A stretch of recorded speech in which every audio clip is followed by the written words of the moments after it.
Welcome to RANT Radio. I'm your host, Cyrus, I'm Akasen. And I'm Titanfang. and today we're going to do a full in-depth review of Aliens Colonial Marines. Aliens Colonial Marines has been in development since 2006, and apparently it's had a Duke Nukem-ish upbringing, changing hands to Timegate at one point, and bouncing back to Gearbox. Apparently they've worked together collaboratively on it. However, the game feels like it's only had 9 months in development, and chances are it most likely has.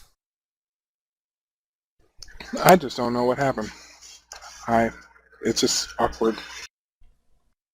I remember when I first heard about it in my freshman or sophomore year of high school, and I had no excitement over it. Now, I'm a big Aliens fan, and I guess I've been, I don't know, like an ostrich, having my head in the ground or something, or maybe I was caught up with the other 5,000 Steam games I have. But I recently found out about Aliens Colonial Marines about a month before its release. I managed to get lucky. I got the game for half the price before it even came out. $30, feel good. If I would have paid 60, I would have been even more disappointed than I am right now. I'm actually holding back a bit of rage right now because I'm saving for the second half of the segment, which I'm just going to kind of unleash the beast after I get some vodka in me, of course. And I'm gonna let Akasen and Titanfang here rip into it for the time being. Little setting here for you. We kind of went in a hiatus for the Rantake Radio, but I felt so compelled because this game was such a tremendous letdown that we had to do it. We just had to get the Knights of the Round Table back up, or the Triangle Table at the moment, since one of our other people can't make it to the show today. Wouldn't it be a square? It'd be a triangle. It's a triangle, man. There's three people. Well, wouldn't it be a square if we had like a fourth person though? Is what It'd I'm be saying. a square. It'd be a square table. But right now Very it's a triangle odd square. table. Very odd square. Yes. And I felt that we needed to get down, do our little powwow, and just rip into this. Unbiased or biased, I don't even care. We've already done the formal letters that we've written to Gearbox Software, Timegate Software, and Sega. And I'm actually sending emails of the same formal, massive post to several other things. You're more than welcome to check them out. It's attention developers, as I promised, in case you're looking for it yourselves. And I encourage you to please add to it if you feel that there's something else wrong with this game. I would personally like to see the game improved and fixed, but right now there hasn't been a word over 19 days of whether they're even going to touch the game, and I'm certainly hoping they don't sweep it under the carpet. But for now, here's Akasen and Titanfang. Okay, so do you want to go first? You know, as I said, I wasn't that excited. I remember listening to Dano just sit there and be all up in arms about this game, not up in arms, but just be riled up and wanting to play this game, and I'm like, good for you, man. I just had no interest. I don't even know what I was interested in at the time. I guess Pathfinder or something, but whatever. I think I was more looking forward to Black Mesa at the time, actually. Yeah, I think everyone was also. But I think what's the biggest problem was like seeing the demos. That was the biggest thing.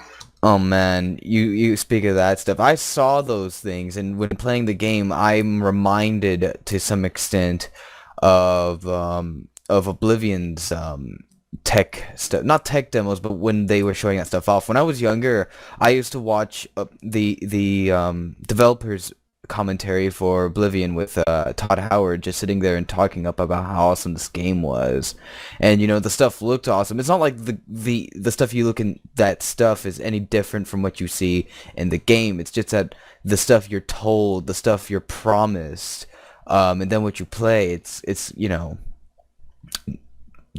contrastingly different. But when you look at the stuff for Aliens, though, you look at the Aliens Colonial Marines developer commentary, and that looks like an Aliens game. That looks like a damn good game compared to what I played. I just felt like I was playing some cover-based shooter, and that was it. That's all she wrote. Yeah, I would agree. I guess, like, wow. Where to start?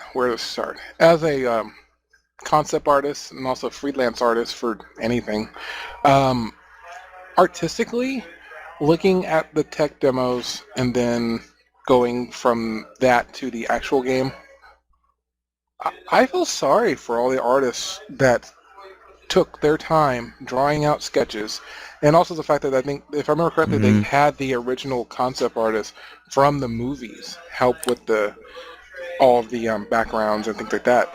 They got Geiger to do work on this stuff, If I remember correctly, let me double and they check. wasted his time by doing that. No, I mean some of it was spot on, but some of it also didn't make sense. Yeah. But I'm just saying, like, artistically, unless you have, well, grant there are mods out there now that change the lighting, add a little bit more detail, and also supposedly add DirectX 10. That's another part of my little rant there here in a minute.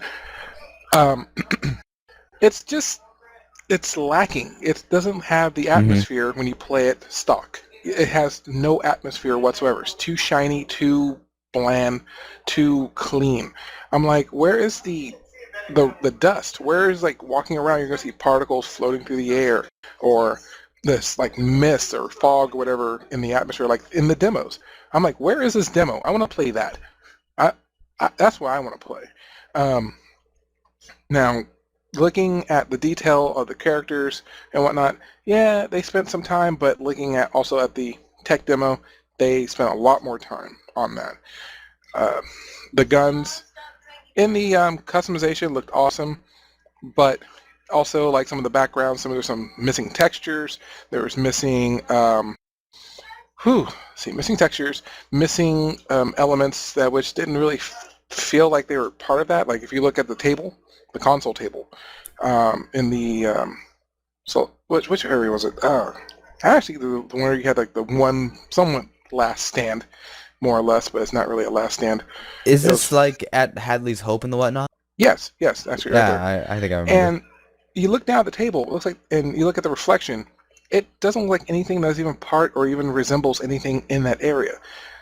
I'm like, and then you look at the tech demo, it actually sees reflection. You actually see the people, like, look into it, and you can see yourself. I'm like, what happened?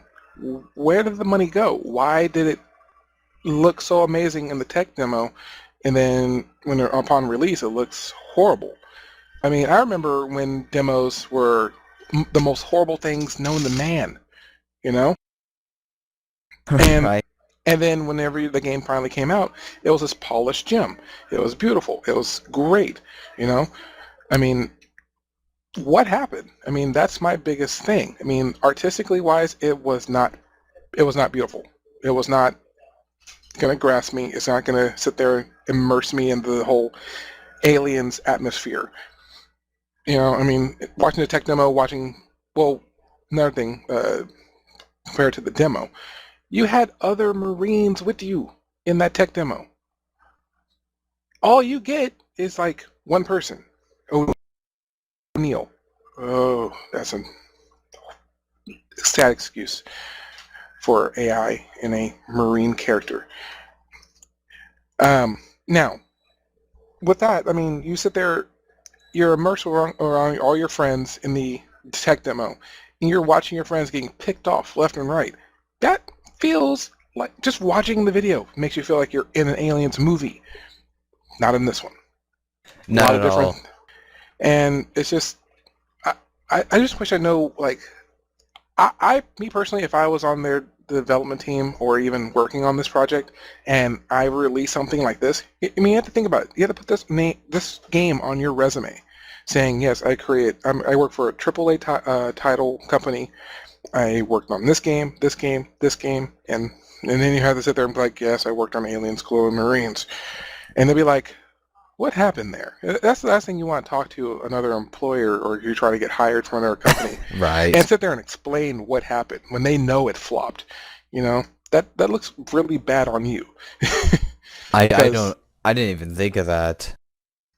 I mean, it's everything that you do in a video game, even if your name's in the credits, it's just, you're part of you're the help that created this game, and that's just that's just poor business. I'm sorry. How can you hire people if they're going to sit there and do that to other people? You know, I mean, all the people who probably worked on Borderlands 1 and Borderlands 2 probably have no problem getting a job because those games are awesome. I mean, I played them. I'm still playing them. Shoot. Love the add-ons, love all that stuff, made by the same company. But where's the love? Where's the love for Aliens? You know, the fact that he can sit there and go through this interview and say that he's a true Aliens fan, you know, Right. I don't think he is this true Alien fan. I mean, he has to feel a little bit sad that this game could have had a 90 or even an 80. It could have if he actually put the time into it, you know, or even higher if it was actually what it looked like in the tech demo. That's why It could be possible that because this is Gearbox, and this is the same company who took up Duke Nukem Forever and released that, and it's like, after that it's like they also took up this game, and that was from a different company. It's like it's not like this was ever something they originally conceived themselves. Yeah. It's like, oh hey, we need you to finish this game. A, sure. B, no. Maybe, I don't know. But then you release a game and it's not that good. No one likes it. It's like you shrug your shoulders. It's like it's not really fully our fault, you know? Okay, well, what Duke Nukem Forever, honestly, it's nostalgic. That's the basis that I know that game wasn't going to look as... It actually looks pretty good, especially if you have a really high-end computer, up the graphics all the way to max. It looks pretty good. And yeah, the storyline's not going to be great. The dialogue's not going to be all that great either because it's Duke Nukem. Come on. Right. I'm sorry. The game, to me, I actually rated that higher than Colonial Marines. Out of like 1 to 10, I actually gave it an 8. It was more enjoyable. And actually, I would probably even go higher up to a 9 because of also they actually spent the time and worked on the actual textures and actually worked on the game. This one, I'm sorry. I think the 42 Metascore that it has right now is very fitting. It could have been better. It should have been better. So, like I said, I'm waiting for the press conference. That's my biggest thing. I am literally waiting on YouTube, waiting for the live stream or whichever website that they have it on. I'm just waiting. I want to hear his explanation. I want to hear so he can put his foot in his mouth. I keep hearing about a so-called press conference. Can you detail to me what that is, how that stuff kind of works? Well, usually it would be because of several different things. Either the masses in an uproar, which I think honestly a lot of people are. Some people praise him, saying it was a great game, blah, blah, blah. I'm like, no, there's just people who are just settling and trying to get shift keys. That's just my opinion. But I may be wrong, of course. This is my opinion. This is my own personal opinion. But the fact that for a conference to be called, it would definitely have to be a big apology. That's the biggest thing. I mean, because I want him to actually talk to his people, the people who buy his games. He needs to. I mean, that's what I think a lot of companies need to do is listen to the people who purchase their games, especially when games nowadays are $60 or higher. That's where your money is coming from. These individuals, these people are paying for development. They're paying your paycheck. They're paying for your really expensive car, your business, your everything. But when they're not happy and we can't get any kind of refund or a exchange or anything like that. I read one forum that Steam was only giving half of the money back. Why? I mean, is this how people are going to have to expect pre-order games now? They're going to have this amazing tech demo? Because I haven't pre-ordered anything. I was going to pre-order after this game. I was going to pre-order BioShock Infinite. I was going to do the Lara Croft or Tomb Raider. I was going to do, there was one more. Which one was it? Oh yeah, Company of Heroes 2. I was going to pre-order those games, but also now going through this and pre-ordering the game, same as Cyrus, And the same way, $30, didn't pay a whole lot, so I'm not necessarily overly upset about that. But it's just the fact that these people save their money or either put money towards this company that which they've seen their excellence. They've seen where they reign supreme. You know, they are very good at first-person shooters. And to have them hand over their money to this company that they have so much faith in, and then all of a sudden, whack! No, sorry, here's just something that we threw together at the last moment, and we didn't get our communication lines working very well or something like that. That's what it feels like.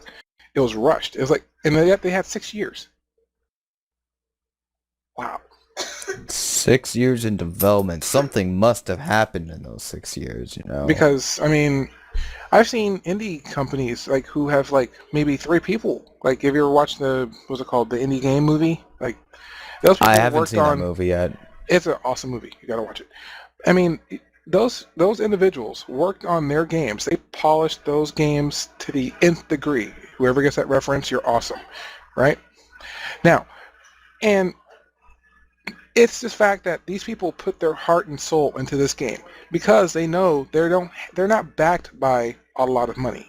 They may have like people saying, "Yeah, we'll sell your game," like Xbox or whatever, or PS or PSN or Whatever the case may be.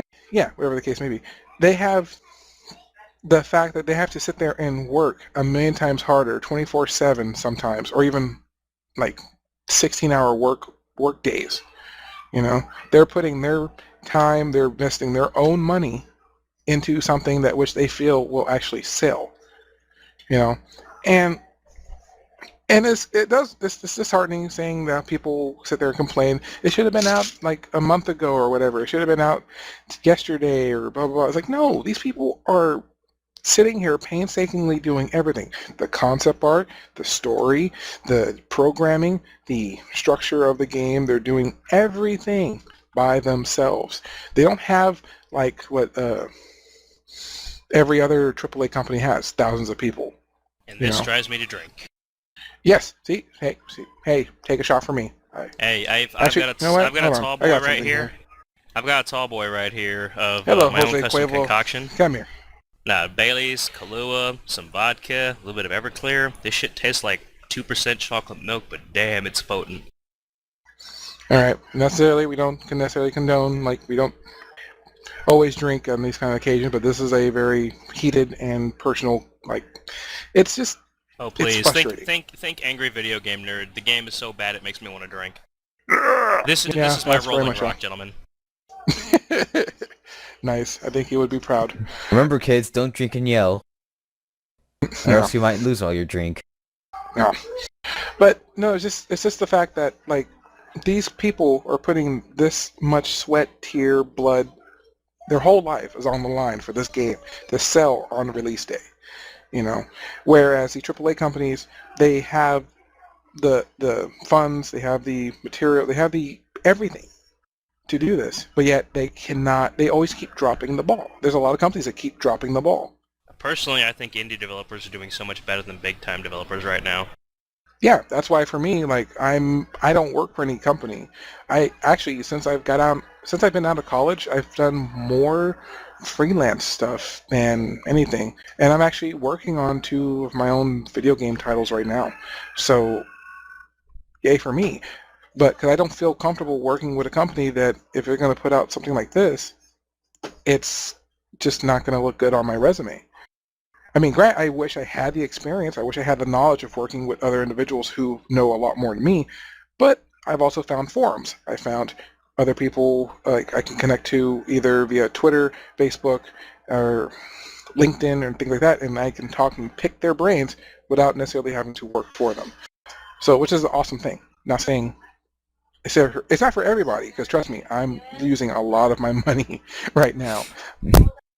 Oh God, I'm so broke. But it's just for me, it's the love and the fact that I fell in love. I started drawing when I was 6 years old, you know, and I'm 31. So this is what I want to do for the rest of my life. That's what these people should be putting into every game that they produce. Not excuses, not, handing it off to someone else to work on something. It's just not right. I don't think it's not personal. It's not. How can you sit there and say you're a fan of this title when you hand it to someone else? Well, let's touch on something there real quick. You got a good point. Let's touch on the idea of a lot of bait and switch ideas or the hand me off mentality. Okay, we had some things go on in the I don't know, the last few years where people got led into the whole 3D CG trailer thing. Okay, I'm not usually into the 3D CG trailers. They don't do anything for me, but I don't know. I kind of figured Dead Island. Okay, Dead Island. The only thing you had to go by for the whole thing was the fact that A, it's Deep Silver, which is a company I do not like, and I'd B, never heard of them before. yeah, they did Yeah. say Before that. yeah, they made a couple games I like, but I don't like the company personally. Anyway, they pumped out this wonderful, compelling 3D trailer, which, if you haven't seen it by now and you're a gamer, then you have no soul, I'd like to assume. It was a compelling trailer, of, a family on a vacation on a zombie island being played in reverse, where, a little girl was basically falling upwards, through a window, back onto her dad's shoulders, who fought off a bunch of zombies, that happened inexplicably. And, it kind of gave this idea of a zombie survival horror, where you may not only have to deal with zombie children, regular zombies, but actually zombie children. To me, that's controversial. I've never seen a game with zombie children. I thought that would be crazy, and it would just add more immersion, to the reality and the I've seen an surrealness anime to like zombies. that. That's surreal, man. You have let's say your character had a family involvement in the game, and then all of a sudden you actually have to kill one of your family members that became a zombie. That would be so controversial, but man, it'd be compelling like a movie, Yeah. And then the actual game came out, and it was like the cookie-cutter story for all four characters. No real development. Weapons needed a lot of work. Graphics needed some tweaks. The day one launch, they released a developer version of the game on accident. It was just a nightmare. And most of the modding community fixed the game, a week after it was out, while the original company They took like fixed 6 it with months to fix it. Kenshiro. Yeah. They let's fixed get it your with Kenshiro punches. Fist of the Dead Star, go. And then let's move on to, Duke Nukem. Duke Nukem, I don't want to blame Gearbox. As much as I want to, I don't want to blame them because that game was just handed around so many times and people twiddled their thumbs that Gearbox's only job was to basically just get it out the damn door. So Yeah, Right. put their name on it. I let that one slide. Okay, But I still liked it. That's just me. I still like the at Duke least Nukem. at least Duke Nukem had the decency to try to look decent in graphics. And that's kind of a saving grace with first-person shooters with me, is if the graphics look good, I can dismiss some shitty storyline to an extent, but I probably won't play it a second time through. You see what I'm saying? Mhm. Yeah. Whereas, if a game's storyline is good and, the campaign is awesome and everything like that, I can dismiss graphics entirely. I can go back to, PlayStation 1 graphics, in first-person shooter and be perfectly happy as long as the game's not crap, Final Fantasy VII. Yeah. And there's just I still been don't a think couple that of these game was games. finished. Okay, and even Blizzard kind of pulled this thing where they're like, hey, you're going to have compelling boss battles where you might have your character's head bit off or something like that, and stuff like that. And you thought, man, that's cool. Or Is like that when Diablo? Yeah, Diablo 3. Yeah, in Diablo that happened. Yeah. But I remember reading that they my had favorite part to of Diablo remove 3? that. I remember the reason why they did it, and it was a valid reason, and I won't shoot down Blizzard for that. And that was, it's just too much of a technical issue to get that to happen with each class and having to do that animation. It's troublesome. Okay, I'll let that Yeah. one slide. But there was something that happened in that trailer that I thought would be really awesome if Blizzard did, and they didn't even touch on it. What is it? And that was the idea, after you kill the boss, this dark energy would spawn out of them, and all of a sudden hundreds of skeletons would attack from all directions, closing in on your character. I thought that was cool as all hell when I saw that. Mm-hmm. And I was kind of Yeah. sad they didn't touch on that. That would have been great to kill a boss and be like, yeah, what? In all honesty, if I were to actually make those type of games, I actually would just say screw the story. There's some evil in the land, but you and party inserted here have to go and look, money. Screw the boss. Darkness. Yeah, there we go. The future of dungeon crawlers, where they just say, Yes, a generic evil is taken over the land. You, as the protagonist, have to go and stop this evil. Here is your MacGuffin. Enjoy. You're just like a literal dungeon crawler, where it's just straight out literal, you know? Yeah. Okay. Let's move away from this Yeah. though. Moving But I'm on. saying, like, it's like, well, I'm just saying with all the trailers, I mean, I don't see any footage from, like you said, Blizzard and things like that. Like, the recent one for StarCraft 2. Okay, Blizzard, if y'all ever start to make movies, I am buying them. Y'all's CG is amazing. Now, but, I mean, and also, trust me, I love me some StarCraft 2. I love me some StarCraft. I love almost every game from Blizzard. Yeah, every Where are we game. going with this, Jason? Hold on. Gameplay The thing versus is- cinematic. Yeah. It's sort of like saying, was the demo cinematic? Because, I mean, if you actually listen to him, it's like, are you even shooting? Because, I mean, if he was playing the actual the actual character in the game, if Randy was actually playing the actual character and talking at the same time, he was a horrible shot. I'm sorry. I'm sorry. Is this all, like, pre-programmed? Is this all, like, what, smoke and mirrors? Is this all, like, does this even exist? Does this tech demo even exist? Yeah, I was watching that tech demo and I'm looking at it, I'm like, Randy Pitchford is not really that good at playing first-person shooters. Well, the one that was played at IGN was played by Chris Failer. Oh, okay. Was it? Okay. Yes, that was Chris Failer is not. Chris Failer fails. Yeah, I mean- if that's the one you're referring to, that is. I think okay. maybe. I think it's probably the one that has the really high quality look of the game. I think Yeah. it's the part whenever they go down into the little underground shaft and put down the smart gun. Yeah, I think that And- was Chris Failer. But even then, you know, they showed Hordes quite a bit and of footage for the hordes game. Xenomorphs come out. I think to myself, where is that? I mean, I've seen well over 2 hours of footage for the game, you know, where it wasn't Yeah. just like rehashed, and it just, you know, okay, am I the only person who thinks this? But am I the only Where were they person... cutting the power? Where were they cutting the power? Yeah. Am I the only person who has seen this in the game? What would that be? Like, what would that be? Like the badness or the horribleness of it all, or Sorry, or I'm the? coughing. Sorry, I'm This still is getting over definitely that live. cold. No, Yeah, that's fine. I'm That's fine. Getting over the cold. That's Well, another when you're reason in I'm a taking the depressed alcohol. state, well, hey, the reason why you're in a depressed state is going to just make your cold worse. So we're trying to make you feel better. Actually, you know Get what? out. But before I get into what I was going to say, I'm going to jump on that real quick. I was sick as a dog for 2.5 weeks, and I was feeling like dog meat.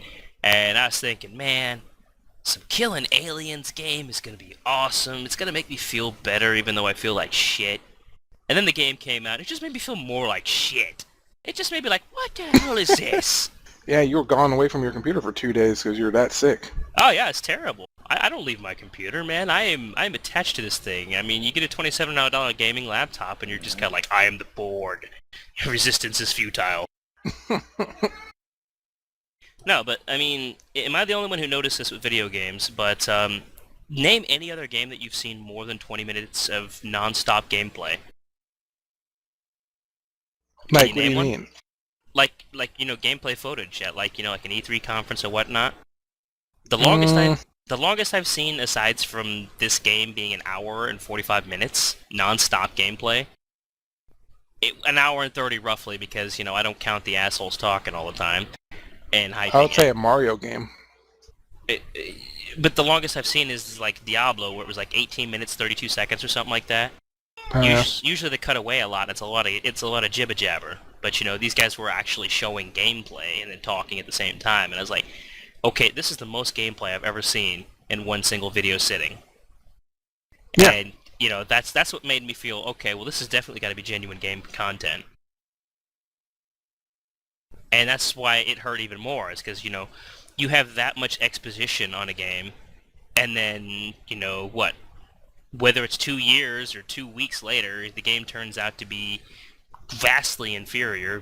You know, I don't even care about the graphics. I'm gonna throw the graphics on the wayside and just say, you know what? Okay, so you took out the dynamic lighting, the shadows, the shaders, and you know, and the awesome fog that moves. Okay, Yeah. fuck it. Okay, I understand that, but why did you take out all the wonderful scenes like, you know, soldiers getting picked off, the turret scene? The hallway was sealed up, for Christ's sake. and all those other things that added to the character development, like the two guys standing there talking about the reinforced steel door being peeled away, or your character getting blown on his ass and flipping off the other guy when he asks, "Are you all right?" Where's that kind of development? It all Okay, now with that, what you're saying right there is a part in the game when playing through it, and I'm like, okay, why is this one guy in this one room where there were no other Marines anywhere else in the game that I've ever seen except for the people that were with me, O'Neill, Bishop, and like, where was this? Why is this one Marine inside this one room getting attacked by an alien? Okay, I go in there, open the door, beat the alien off of him. He lives, right? And then all of a sudden another alien swoops back in and tries to kill him again. And I'm like, is he supposed to die? And I'm like, pah. Okay, no, he's dead. you The alien's just dead. provide him support, but I'm just kind of like, I'm in here and I sealed myself in a tiny little room. He sealed the door. Remember, you had to cut it open. I remember. Yeah. Yeah, you had to cut the damn door to get open to him. So it's like, wait, you seal yourself in a small room, and they come in through a vent. Oh my god, I remember that dude. Yeah? Yeah, Yeah. I saved that mofo. And I'm like, I'm thinking why to are mys- you here? I'm like, that door was sealed shut, wasn't it? Yeah. Yeah, and Yeah. he was in there with an alien that came in through a vent and just getting mauled. And I'm I'm like, just watching this dude just shoot something, just go pow, pow, pow, and I open the door and all of a sudden I'm being attacked. I'm like, I'll save you. Okay, I know Sega tried to point, Gearbox, and Timegate toward doing a Call of Duty-esque game, but I think somebody took it a little too literally in the office with the human shooting part. And, I think everybody knows by now, with all the damn videos, oh, well, we're shooting humans instead of aliens, so you know what, I'm not going to dwell on that too much. But I'm going to say, the one thing I find very jarring is the NPC AI of yours, where they sit there and they blind fire just straight out shots, through walls. Like, they can see the guy. They have omnivision. They have the ability to see guys through walls, that are over 100 feet away. And it's just like, what are you shooting at? And it takes away the surprise of the soldiers coming out, coming around the corner. and what happened to the whole feature of, like, well, supposedly you're supposed to have been able, well, according to the tech demo, you're supposed to have been able to seal doors and unlock and cut doors. Oh, you get Without to do that one any- time. That's during the Raven scene where you're running away from the Raven. No, I mean, That's the Yeah, one but- time you get to do it. how could? Yeah, but I mean, I thought they were supposed to have it in the tech demo. I thought you were able to do that regardless of any door. That be great, actually wouldn't it? would have made it. That would have made it even better if you actually opened up the ship, made it completely explorable. Like add more rooms, add more things that could be hidden in there. Because I mean, I'm sorry, really finding shotguns and all the Even legendary if- weapons out in the open. Even if they did, just did copy and paste rooms, just to pad out the whole of the ship, and maybe dropped a couple loose ammunition things there, maybe secondary ammo for hardcore. Ultra badass mode. I would have been perfectly fine with that because the geek in me just wants to sit there and explore the derelict ship or the Siciliaco or LV-426's cut-off areas. Okay, and Jason, I don't know if you remember, I'm sorry, Titanfang. I don't know if you remember the end of Aliens, but there was a nuclear explosion that went off that was 40 megatons, okay? Yeah, I remember that. I don't know if you understand just how massive 40 megatons is. Yeah, I actually went on to YouTube and researched some videos, basically how it's supposed to be equivalent and things like that, and what it's basically supposed to do to any kind of materials that have been in the test zone. And I want to say, It I want to shouldn't be say there. it shouldn't be there. No, it should be vaporized. Some nerds would sit there and argue, well, it's Weyland-Yutani, they use magic space metal. Oh, you mean like unobtainium? Okay. Explain how bullet holes can be blown in it, or what was it? How alien acid can go through almost 5 levels of this floor. Okay, I understand it's a molecular acid, but if this stuff's supposed to be resilient enough to hold up to a nuclear blast of 40 megatons, it better be able to hold up to some damn acid. 40 megatons! Yeah. You talk about making Hiroshima look like a damn M80. I guess it's just really, really bad. It's fan service. I don't mind fan service. That's why I chose to overlook the LV-426. Return to the Hadley's Hope. I overlooked that for a while. But I got to point that flaw out. That place should not be there at all. Yeah, and also like Sega, I mean, y'all put you're putting your name on this as well. You know, aren't y'all a little bit angry? A little? I'm sorry. I mean, I don't know how big the budget was. I don't know. I know how long it took, but You know, I want Akasen to poke at this a bit more. I mean, he's not exactly what I would call my resident first-person shooter here. no. I actually went into this as I played every other first-person shooter in the past, which was you are Rambo, which, you know, you probably could look down upon, but that's basically how every FPS I've played in the past can play as, because everyone has stormtrooper training or something. He hates facehuggers. Oh, stupid facehuggers. So it's not like I didn't quickly get the grasp of, oh, hey, I've got to stay behind cover and shoot at these guys, but oh man, I didn't feel all too awesome just killing people with the guns I had. I felt my guns were useless. I might as well get out of the walls and punch them or something. I honestly felt that the AI was just way too easy, and as, you know, I guess I'm a teacher in training or something, because every time something jumped on me and it said mash the F button, I mashed the hell out of the F button. I gave them a failing grade. I wish the hiding part was actually a lot better. You know, actually getting cover. That I thought that would have been a little bit more realistic to the game. Like, because honestly, I had to crouch behind something and then hit C to uncrouch. And they can shoot through cover. Yes. Or shoot through walls in some cases. Yes, surprisingly, they can shoot through computers. Let's see, computers, doors, walls. The AI knows where you are and uses wall hacks. Right. Uses aimbot. And sometimes it'll use God mode when you least expect it. Either that, or it has that one kind of gun that basically what's that movie that had the gun that basically shoot once and True all Lies. the bullets will go. There we go. Thank you. The Shoot railgun once that and can all see the through all bullets. walls. No, there was one. I think I'm not sure if it's that one or not. Once the bullets hit once in one location, you can basically turn around and shoot, and all bullets will basically make a U-turn and hit that target. Oh, okay. That sounds pretty badass. I might know what you're talking about, but I don't remember. Wait, I can't remember the movie. Wanted. Wanted didn't have any specialty guns like that. That was all skill, Akasen. No. Oh, the bullets I know.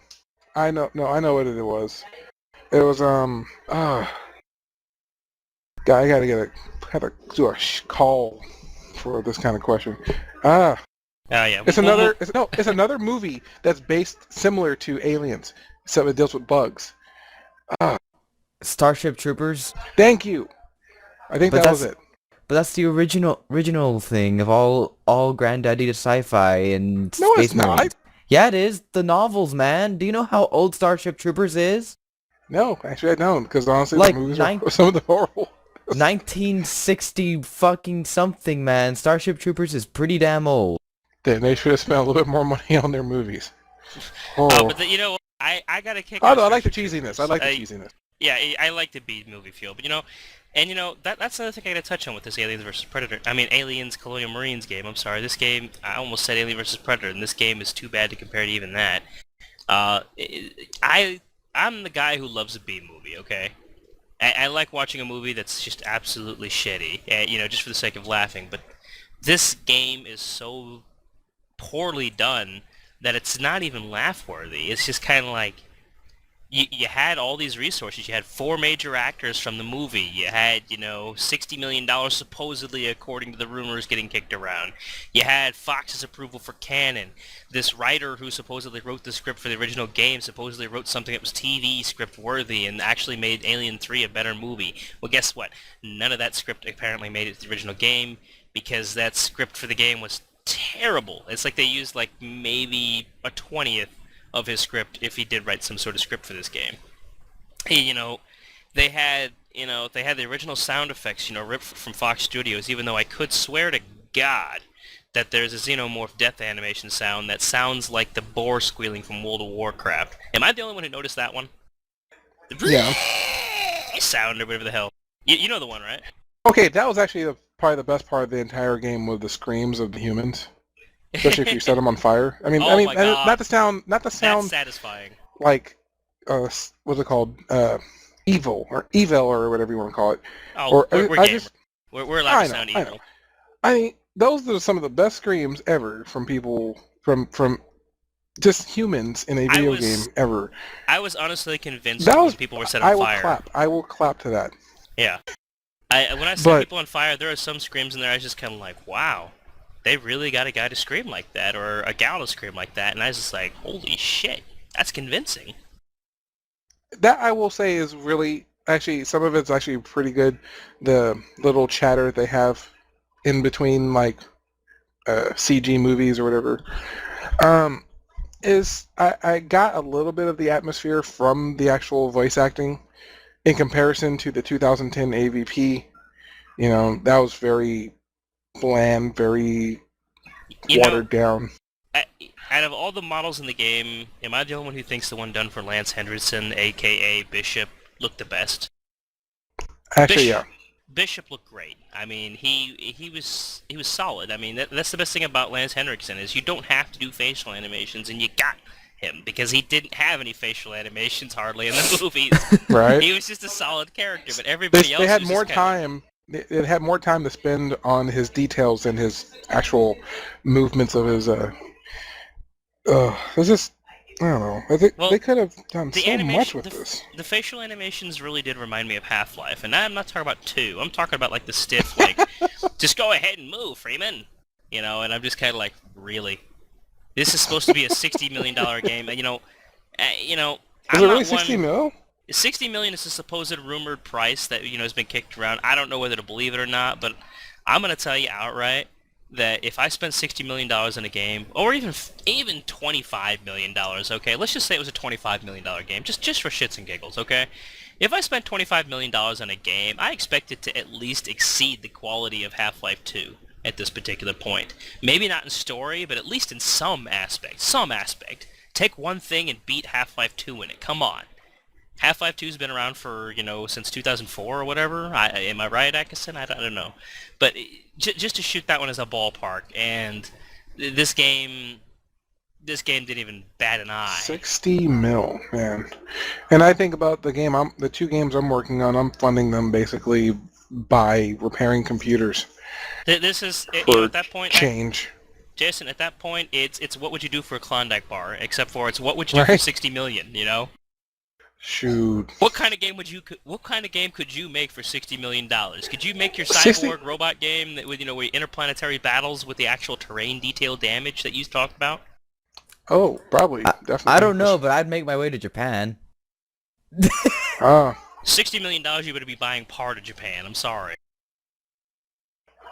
I don't know. The conversion rate. Conversion rate ain't that damn bad on 60 million. Oh, no, it's true. But still, I'm just saying, like, for me, with 60 mil, what kind? I'd definitely be able to make more than one game. I hate throwing that number around. I really do, because I feel there's some bullshit to be called there, because this does not feel like a $60 million title. This feels like... Jason, don't take offense to this. You're a game design student just like me. Mm-hmm. But this really feels like something a bunch of college students kicked out over a season. Yeah, but it's funny though. Maybe some A-grade students, okay? Maybe there's some students, that are really good students, at Westwood College or IBM, ITT or whatever the shit. This would be their top grade, get 15 students on a project thing, and this would be the game. What do you think? Yeah. That's how I feel. I feel this is something you got together, guys, for maybe 9 months. Hey, I and kicked remember it out. the one. I remember the one game that was created at our school.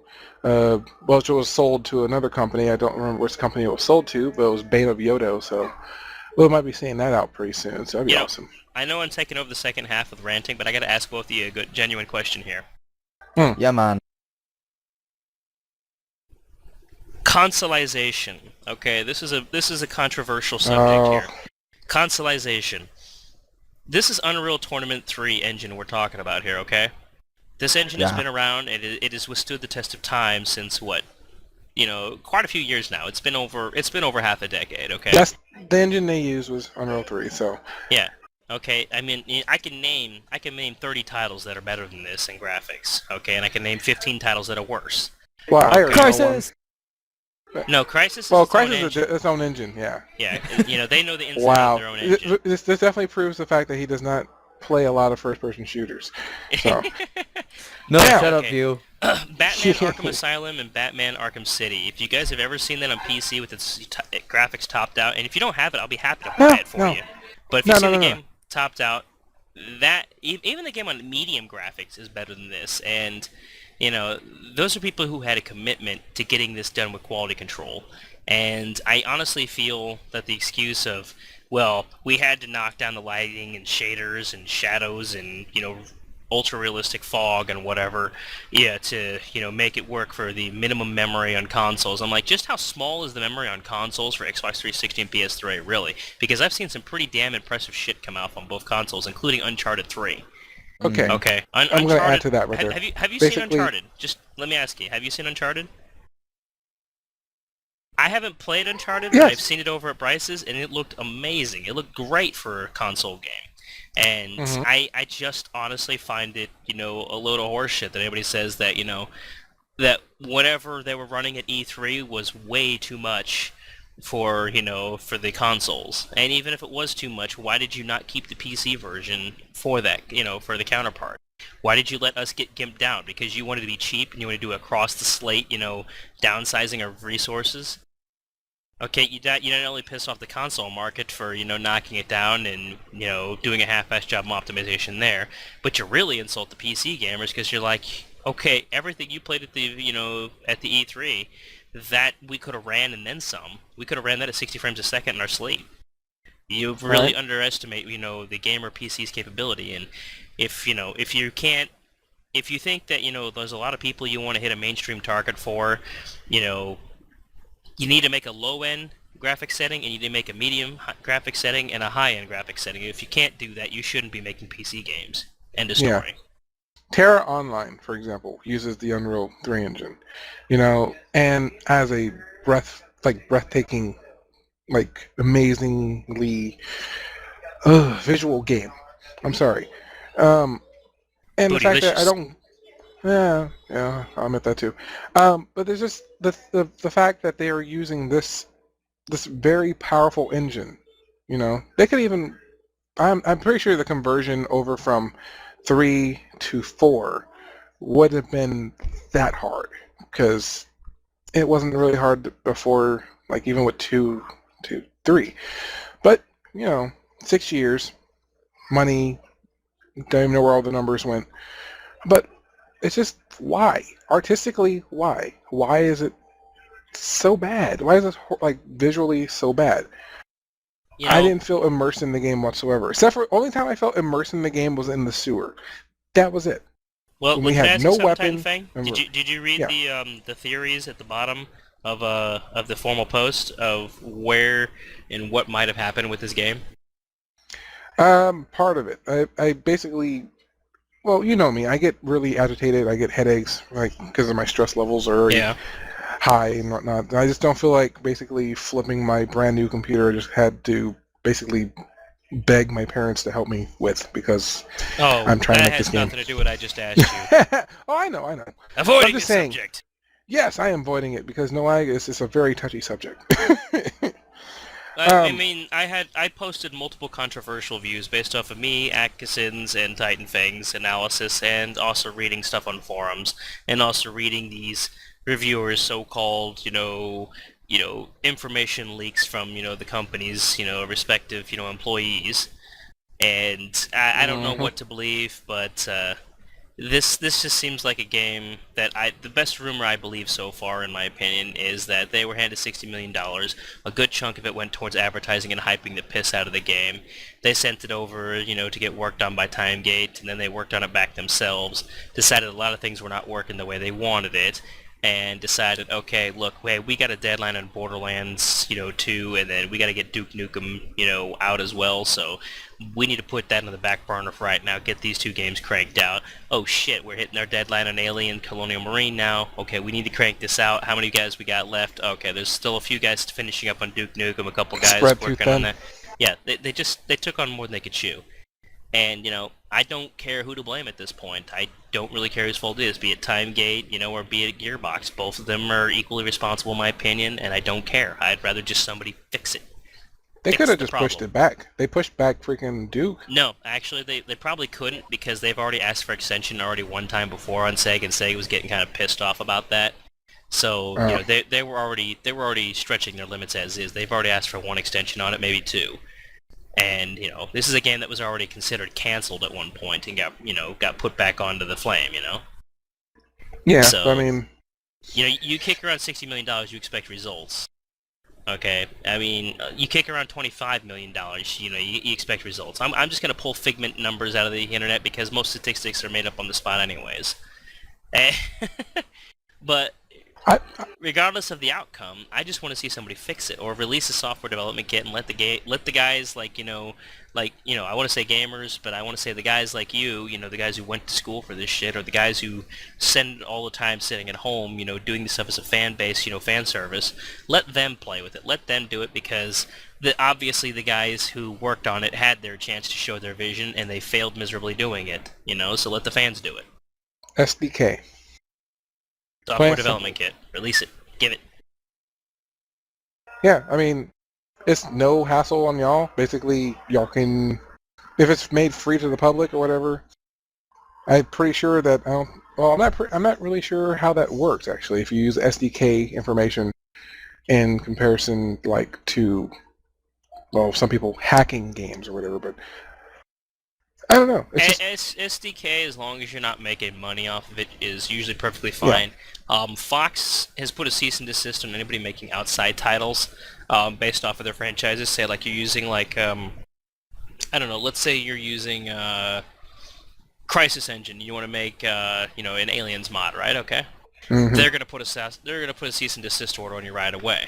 However, from record standing so far, Fox has not really given two shits about people modifying their own personal title franchise games as long as it stays within their franchise.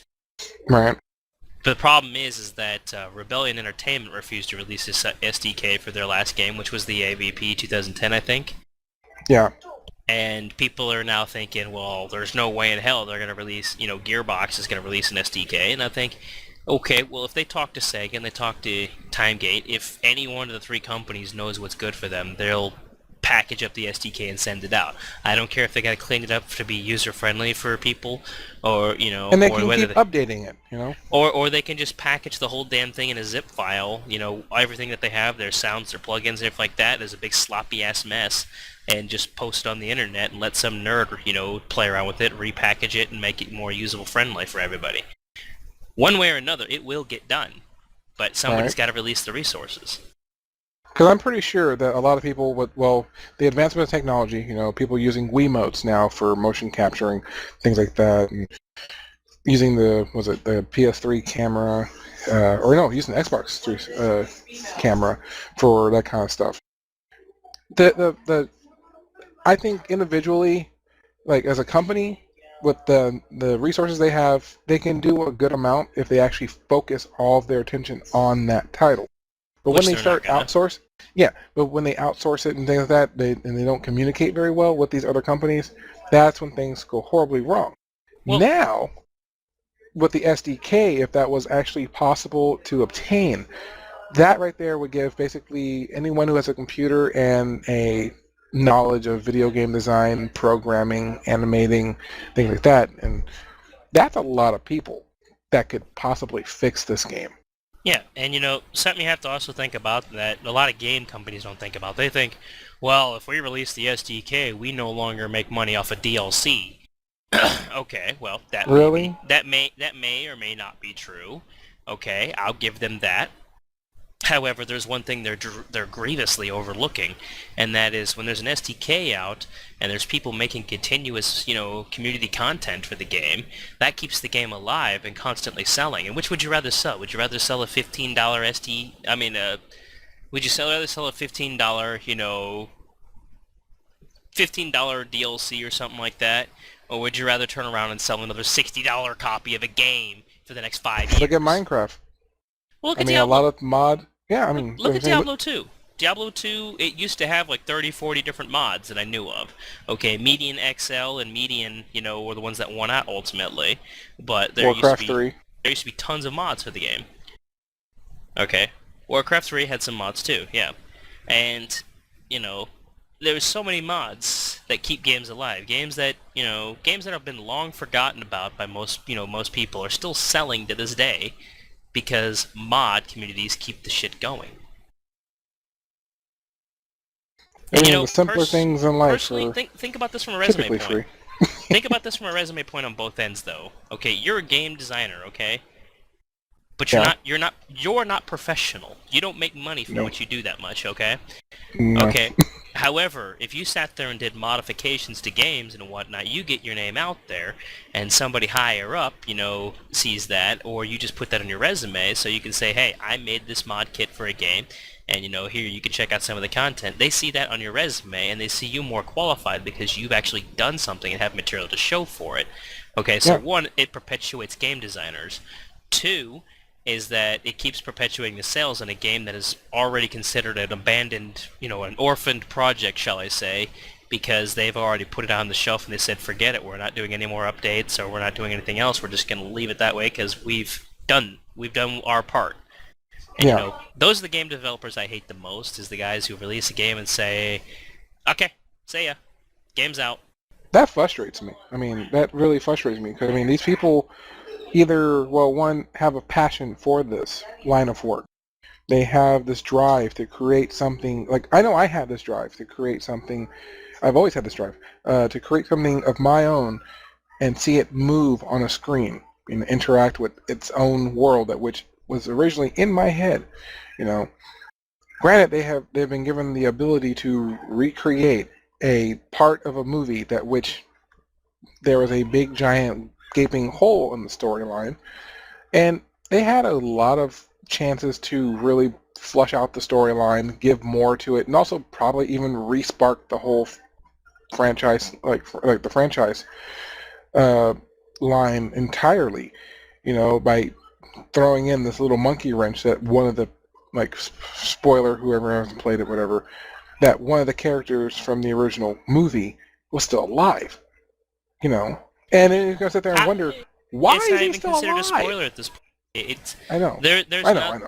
I'm gonna throw this out there for all you Aliens fans and newcoming Aliens fans. I could say anything I want about that game, and it really won't be a spoiler because the context in which it's used is so vague and stupid that it's like I could say, hey, yo, did you know Hicks comes back in the game? Yeah, guess how they handle it. It's just a hand gesture away. We'll get about, that's another story for another time. Or, Right. the Queen battle. Yeah, you get to fight a Queen alien, but it's the most anticlimactic, slow-paced crap ever. Okay. Mm. Okay, Akasen, you present? Huh? Yeah, I'm present. I don't want to overtake you here, man. You're my co-host. Yeah, I got disconnected just a moment ago because some fool decided to disconnect the modem rather than like check his own process on his computer. Stupid baka yado. Okay, I don't want you to, miss out on the discussion here. I don't know, no man. Okay, I don't. Okay, we're a team here. We're a little posse and a little company of our own. Okay, it's just for the fans who don't know. Okay. I loaned Akasen a copy of my Aliens Colonial Marines because I said, dude, you gotta check this game out. And he's like, I don't really want to. And I said, dude, no, please check it out because I need your opinion on this, man. I need the double A, the Amazing Asian, to come in here and say, I played this game, I've endured this, this is what I fucking think. And I want to forget this game. There you have it. He just wants to forget it outright. He don't even want to discuss it any further than what he already has. He just wants to leave it at that. It's like, I've said my piece on the He game. would rather talk about Neverend than this game. Oh my probably. god. I have not even played it. Oh, good. Don't Oh, you're so ever. lucky. I want to drink more just because the fact you mentioned Neverend. I'm so glad I still have a little bit of a glass left. I'm That's very like happy that's we like don't a do a 32 review on that one. That's a 32-ounce glass of liquor right there, just so you know. That's a lot of damn alcohol I just pounded. I've got less than a shot glass left. Okay. Good grief, man. Yeah. This game drives me to drink that much. Never End. Oof. You know, I have to sit there and debate that. No, Aliens still wins over Never End. But you know why? Because Aliens... I'm going to say the plus parts of Aliens, okay? Aliens, one, does a really good job recapturing my nostalgia. They do a great job on set design and recapturing LV-426 and the Sulaco. I mean, their attention to detail is bar none amazing, right down to the laboratory where there's bullet holes exactly where they were in the movie, the facehugger crushed against the wall, you know, these... Names on the lockers. Names in the lockers, you know, stuff like that. Even though, personally, I don't think the names in the lockers made any damn sense. Because the Marines came in from freaking outer space, landed on the damn Hadley's Hope. They weren't residents of Hadley's Hope. How the hell did they suddenly get their own personal lockers with awesome nameplates on them? I'm sorry, I had to bring that one up. They paid in advance. It's paid in advance, yeah. Rental lockers. We'll even put you a plaque. We'll laser engrave it for you. Oh yeah. That's how we do it here at LV 420. That's how we do it at LV 426. You may get infested, but we'll always have a locker for you. But it's not like a hotel. Oh God. A big thing to take from this is actually something I find bigger than anything, is just that whole thing, such as, I'm not gonna pre-order a game anymore. I'm not... No, me neither. Things... Because I'm not gonna fall for that, but it's like, this is just the call sign. We need to be smarter about our purchases, and in a economic society like we are, a capitalist society, we as people who are able to purchase whatever item we want are allowed to make smart choices, make researched choices into what we want to purchase. Well, yeah. aside from the, you know, early warning signs, you know, about the game initially being canceled and Sega getting pissed off at them and announcing, you know, that they need to get the damn game done. I get where you're coming from. Aside from that, what do we have to work on? I mean, the original gameplay looked amazing. You know, every demo that they ever displayed, including the third-party company that was not Gearbox, recorded the 3D videos that were never included in the game. We'd been lied to. Yeah, we were lied to. We were shammed. We've been lied to. And when you're lied to, you know, right there, I think you're allowed to sue someone just on that merit. That is legally considered fraud. I mean, they sold us, and you know, the argument they sold us a first-person shooter where you shoot aliens, that doesn't hold water with me, and I don't think that would hold water in court either, because there's a lot of things I actually think we shot more people. We shot more in-game humans than we did aliens. Ain't that the damn truth? And even when the aliens and the Weyland-Yutani soldiers were coming after you, I think I fought more damn Weyland-Yutani soldiers than I did aliens. I'm like, when are they working together? Because sometimes they would get attacked, but then they were like, oh, look, there's you. Come here.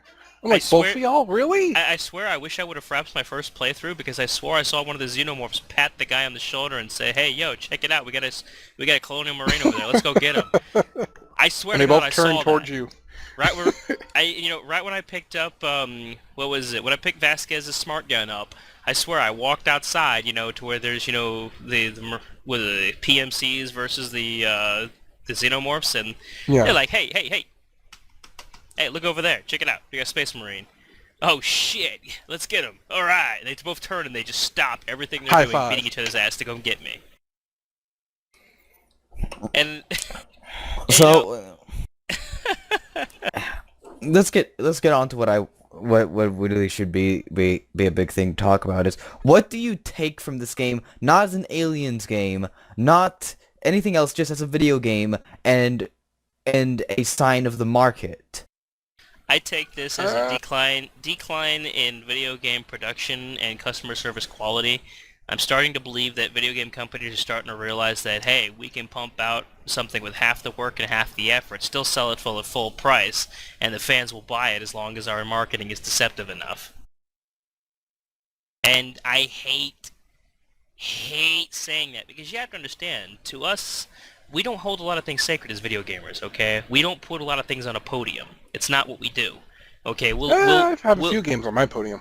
Okay, but how long did this game stay on that podium? You sit there and you're They've been there a while. You sit there and you're like, This is my best game ever. This is the #1 game, and I love this game. There's no other game that'll ever beat it. And then a couple months come out later, and you're like, get off here. This is the Oh, best game ever. I will never find another game as good as this one. You know, some nope, nope, gamers are nope. like that. Some Okay. gamers, yeah, some gamers are. Some And then people there's- actually prefer the oldies. And then there's us, you know. Then there's us, the guys who have to bust out the old cartridges, you know, of the games of yore, and like, this is the best game ever. Always was, always will be. It's been around since 1993, and there ain't been a damn game to touch it. Chrono Trigger, Final Fantasy VI, or name your flavor game. No, there's nothing gonna touch it. And you know what? That's a story for another time, but, you know, games have declined in quality since that time. You know, yes, they've gotten better looking, they've gotten an amazing cinematic budget, but you know what? I hate to say this and be hostile against my own gamer community, They're doing but what movies do. but I hate to say this. I don't care one shit about cinematics in games unless it's something ridiculous like Metal Gear Solid or, you know, Xenosaga, where it's just ridiculous amounts of exposition and you're basically playing an interactive movie, okay? Because it's just there. It's just a thing that's there getting in the way of gameplay, as far as I'm considered. I love story. I like games that tell the stories you're going, though. Okay, Okay. You know what game that was good at doing that? Heavy Rain. Half-Life? Legacy of Kain and Half-Life. Heavy Rain also. I mean, sorry, if you ever played it, I don't you have need a to play it. PS3. I lose there. I lose. I fail Okay. at life because I don't have one, but I'm not willing to pay that much for a console. Yeah. And trust I me, it'll mean, be... Ironically, I have a $2,700 laptop, but in retrospect, I did not pay for this laptop. I worked for it and got it for free through a U.S. Consular General, so yeah, there you go.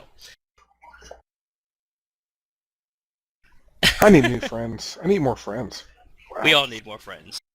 Help fund my game. No. Okay, But... I'm gonna lay down the ugly here. Here's the dirty. This is the dirtiest thing you're ever gonna hear on Rant Take Radio. I have been a long time gamer since, you know, since the Commodore 64, Amiga, and, you know, and I still Atari have days.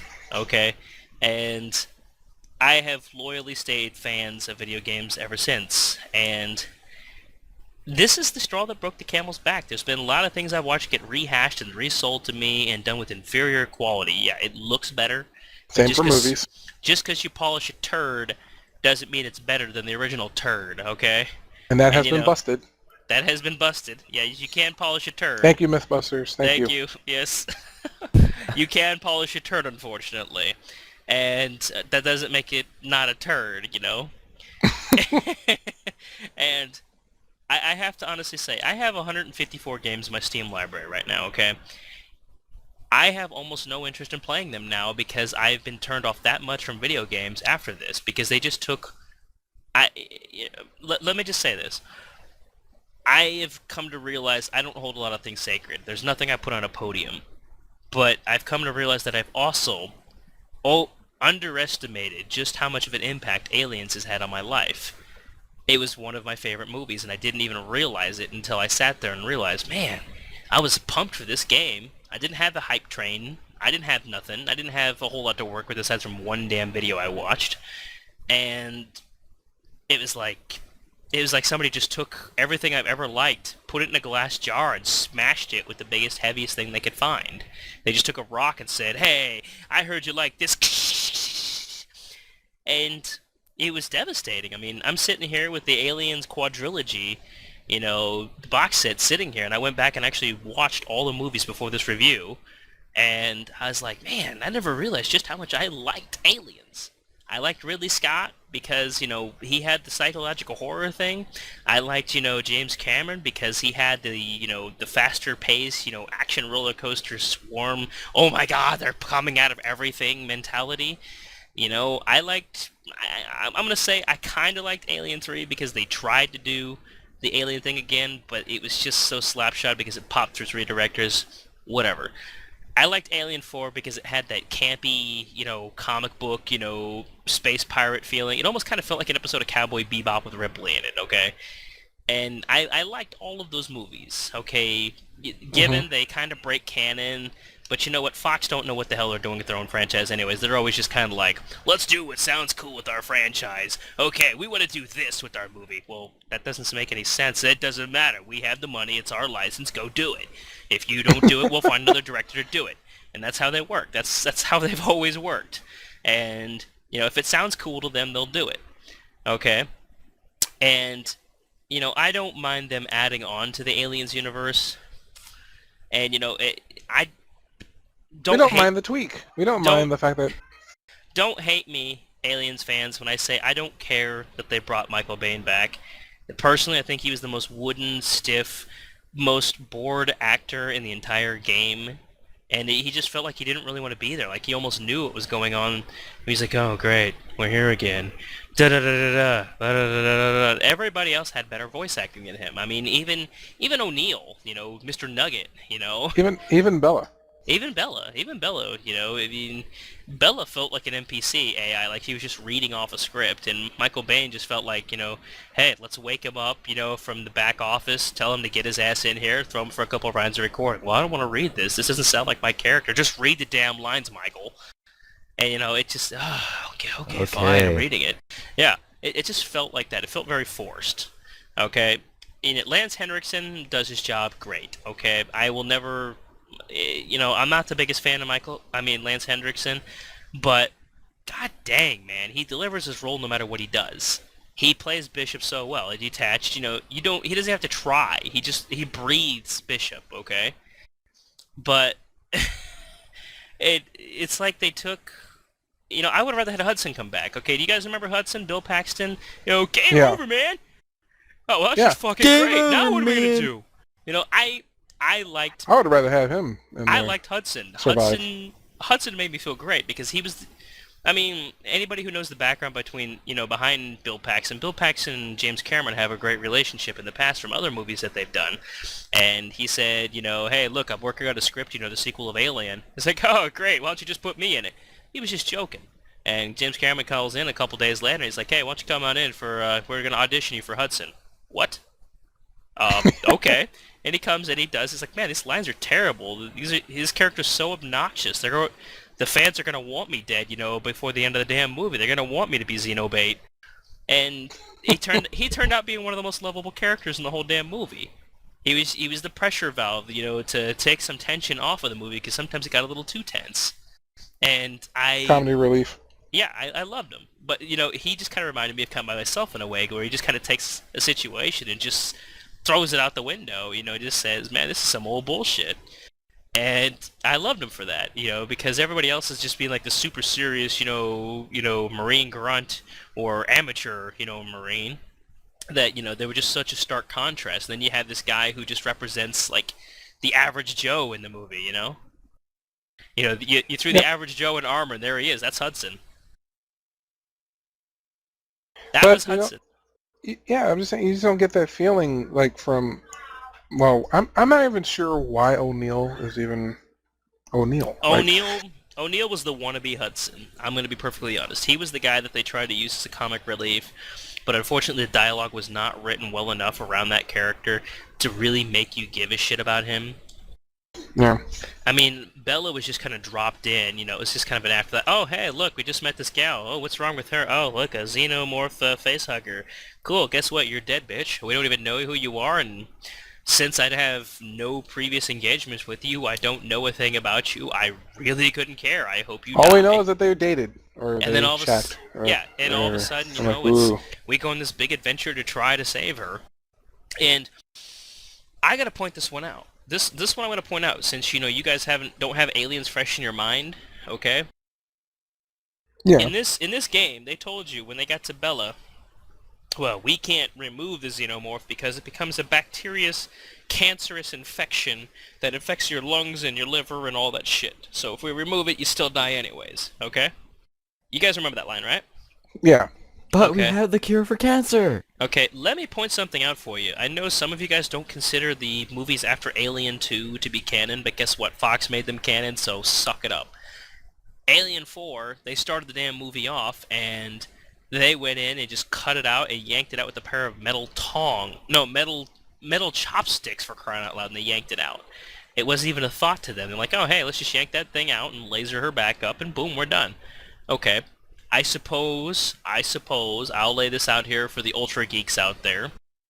I suppose you can use Ripley's healing factor, as a counter argument, or the fact that she's part xenomorph. But Well, I don't know how to. I don't even know how to reply to that. who I wrote really these don't. stories? What do you Different mean? directors, different writers for each movie, different directors for each movie. Did you realize that the movie Alien 3 had 3 rewrites before they finally got it out? And guess what? They didn't even use hardly any of the scripts. They used like a third of each script, to piece it together. And the guy basically filmed it on, just winging it as he went. And it was a guy like roughly my age who did it. I'm sorry, no, he was 28 or 29 when he did it. He was even younger than me. And he went and Fox just said, hey, look, we are on a deadline. You got to have this movie out by June 1st. But what do we have to work with? Well, you have all these damn scripts that got botched and, thrown away, and here they are. We want you to use this element, this element, this element, and do whatever you want from there. So let me guess. They basically just ran all the scripts through a paper shredder and just put all the little shreds of paper into little rows and then taped it all together. Welcome to the reason why people hate Alien 3. Uh, Alien 4... Alien 4 was written by a French director who did a lot of French movies and whatnot. He came over to America and did a temporary culture study for a week, just by renting a whole shit ton of American movies and watching them, and then saying, okay, I think I have an idea how we're going to do this. I don't know why you guys called me into America to record this, but you guys think that I'm apparently the director for this, so here we go. Here's the movie, here's the movie we're going to do for this. let's give it a shot. And it had a very 80s feeling, sci-fi to it. It almost kind of felt like Red Dwarf meets like Cowboy Bebop meets, Alien. It That'd was be very interesting. Yeah, it's a That would very sell. interesting combo. And it was a give or take movie. You either really liked it or you really hated it, and I enjoyed it. I honestly did. But that's not relevant. The thing is what we're talking about here. What the whole point of this bullshit argument is that Aliens Colonial Marine somehow got approved to be official Fox lore for a sequel to Alien. Okay, now anybody who doesn't know the beginning of Alien 3, Alien 2 ended with Corporal Hicks having part of his face melted off with acid, being thrown into cryostasis before Ripley fought the Queen, and then, them all getting into cryo tubes after they defeat the Queen and blasting off towards Earth. Happy ending, okay? Alien 3 picks up, Yeah. oh hey, we're going to Fury 1, we're stopping by Fury 161. Some incident happens out, a facehugger egg or whatever, pops out of nowhere for some unknown reason how that egg got on the ship. Maybe the Queen planted it when she was crawling out of Travel landing on. gear. Yeah, and Travel on luggage. Yeah, you'll love it. yeah, and there's a fire that breaks on the ship, most likely an electrical fire is what they explained it as originally. And these Ripley, Hicks, and Newt get ejected out, in a space pod onto Fury 161, a prison planet full of, all-male prisoners who study a life of abstinence and kind of a monk Christian mentality, okay? And when she crashes into the ocean in a shallow bed of water, a beam comes loose, crushes Hicks's body, leaving nothing more than a, smashed upper half of his body, and Newt supposedly drowns, even though they have an autopsy on her to explain later that she drowned, despite Ripley believing that she got infected with the facehugger. And, they basically take both, Newt's body and Hicks's body and throw it in a frickin' molten lead. That's it. It's done.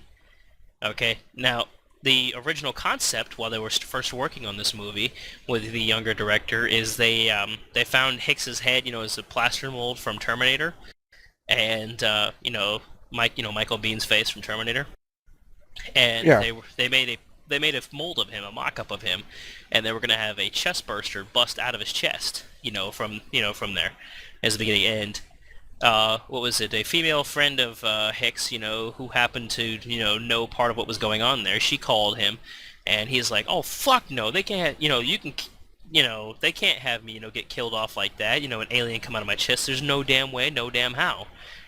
Because he remembered the original vision of, James Cameron. So, he calls up his agent, and they both turn around and contact Fox, and Fox is like, oh, well, no, he can't do that. And, they call up, the director and say, hey, look, you don't stop this shit right now, we're gonna sue the piss out of you, and da-da-da-da-da-da-da. So they retcon that idea, and they just made it where they just smashed the shit out of his corpse instead.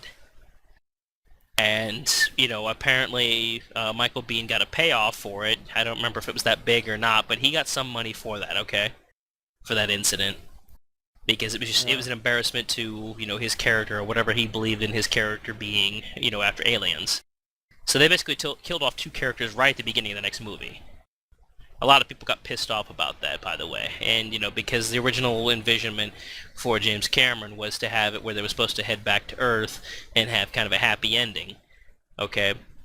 Aliens Colonial Marines, however, goes in and interjects between both those movies and says, well, here's what really happened. You see, some sort of, what was it, Wei-Yu PMC Marines, they come and intercept, the ship. They get in, they infiltrate the ship. A personal alarm goes off inside the ship, and it wakes up Hicks, considering he's the only on-board, Marine at that time. Hicks gets up, finds out that there, something's going on, sends out a distress signal, supposedly. This is what I'm piecing together, by the way, okay? This it seems a very much more, it seems a lot more realistic when you're piecing it this way. Okay, I'm piecing it together based off information I've collected, because there's no official timeline that was stated when Hicks sent out this distress signal, but I'm trying to make sense of it for the fans out there, okay? And Hicks gets up, sends out a distress signal, engages the Wei-Yu Marines, and ends up, getting, taken and held hostage, while apparently this facehugger still, officially is still staying in there. That part is.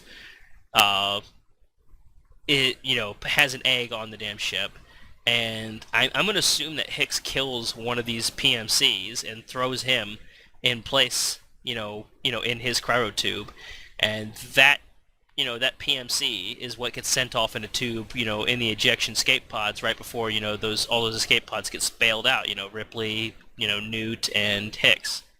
Yeah. Okay, and this body gets crushed beyond recognition, so nobody really knows officially if it's Hicks, because apparently there's no bioscan inside of this tube, even though technically there is. I'm not even going to go there. He probably disabled it and probably just hit on their ship. No. Each one of these tubes have a built-in bioscanner from what was explained in Alien 3, so I'm not going to even go into that one. But we'll just say that the tube was apparently crushed beyond capability of using that particular feature, even though they probably just migrated his crushed-ass body to another tube and scanned him. Just saying. And all they had to work with is a name plaque on the tube that said Hicks. So they said, okay, well, this must be Corporal Hicks. No, Lieutenant Hicks, because he didn't get promoted to Corporal until near the end of the movie. Okay, so... And that's the explanation of how they retconned Hicks. And Hicks comes in and, halfway into the game, with a very vague explanation. It was like, how the hell are you alive? And, it was like, well, this is what happened. The PMCs came and attacked, and I got kidnapped, and then it went from there. It's like, well, what about that? The body that was in your tube that was reported dead? Oh, well, that's a story for another time. Okay, well, I just explained the most likely that's a story for another time explanation. Okay. So that means they're probably going to make a sequel after this one, or either an add-on, or... the only problem with that is this game is such a colossal bomb that if they do make a sequel to it, they're really going to have to, pull out of their own ass and resources, because I don't know if anybody's going to be willing to take the embarrassment of making another game like this after that. I hope this is a wake-up call to every other company, I mean... Well, we're not gonna. Who spends even $15 million in a game and doesn't oversee the project, or at least come in regularly and be like, oh, hey, well, I realize I'm a busy guy, but I've got a lot of money tied up here. Maybe I should come and see how this game's going. And now I'm not talking about the pre-rendered demo bullshit that apparently we got to see. I'm talking about play that. I'm talking about I want to go in there and I want to see, I want to see development in progress. I want to see that. I don't want to see the playable game that you guys already have, ready for E3. I want to see what you're Hey working on right now. Dan, What's up? to your knowledge, when does Colonial Marines take place in movie-wise? Colonial Marines takes place roughly, roughly right after Alien 2 and all after, Alien 3. It takes Because It takes place 17 weeks after Alien 3, roughly.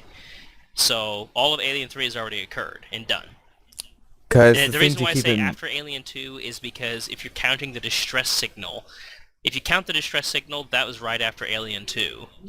um to keep in mind what I've apparently just read is that it's supposed to take place after Alien 3. It does. Uh, It does.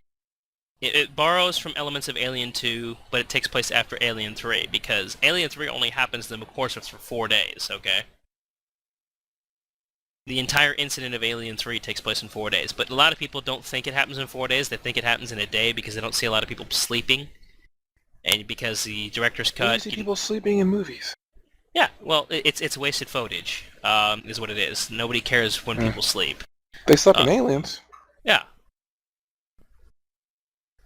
But, people are like, well, I never seen them sleep, and it's like, well, if you watch the director's cut of the damn movie, or the special edition of the movie, you'll see that Ripley ends up sleeping with the medical officer.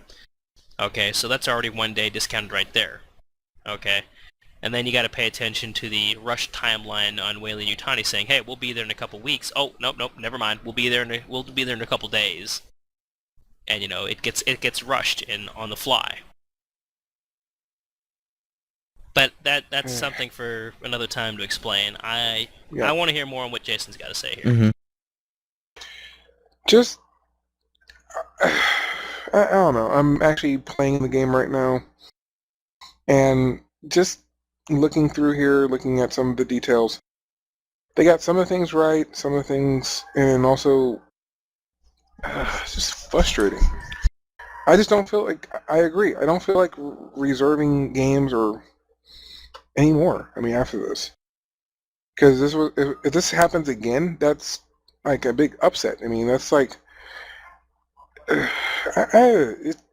no, I'm just not happy. Trust me, at one point I wanted my money back. I will say I wanted my money back. And just because I didn't feel that, well, one, I don't think they're going to fix it. I'm not trying to sound negative. I'm going to sound negative, but I don't want to sound negative. It's just this how companies are. That's how businesses are. Things, or any company. It doesn't have to be just video games. It can be movies. It can be video games. It can be stores, Walmart, blah blah blah. Well, you're right, because a lot of game companies have this Ron Propeel setup where it's set it and forget it. Where once the game is out, it's no longer their problem. And that right there is just bad business. That is bad business practice. Yet people are still clinging to the fact because they made Borderlands 1 and 2, which, like I said before, awesome game. But just because of that fan base and that loyalty to that particular company, just because of those titles, it's upsetting that if it's not part of their genre of game or their lineup of games that they created themselves, I don't care. I liked it. It was okay. Or I still play like Borderlands 2 religiously, blah blah blah blah. That's how some comments are. And now it's still awesome in comparison to this game. But what do you expect, man? They got it done. They got it out. Whatever. Suck it up. I'm like, dude, I'm not gonna suck it up. I play all games equally. I play them like even after they've been released for years.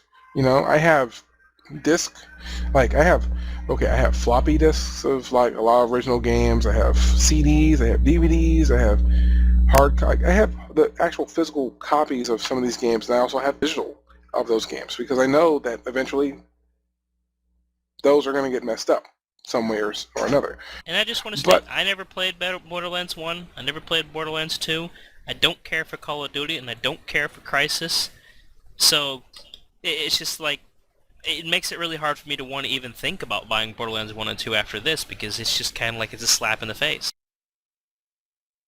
I mean, it's just I don't see how Randy can be so nonchalant. Is that the right word? I would say about this. I mean, I just think that he really needs to listen to the people that purchase or who are his customers.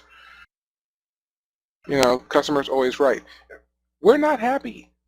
We feel ripped off. I feel ripped off. Well, what I find the shame thing is that it feels like they're trying to sweep it under the carpet and just forget about it, and maybe we'll stop raging about it and it'll blow over, and they've made their money, they cut their losses because they didn't make anywhere near what they thought they were going to make, and they're just going to go on from there.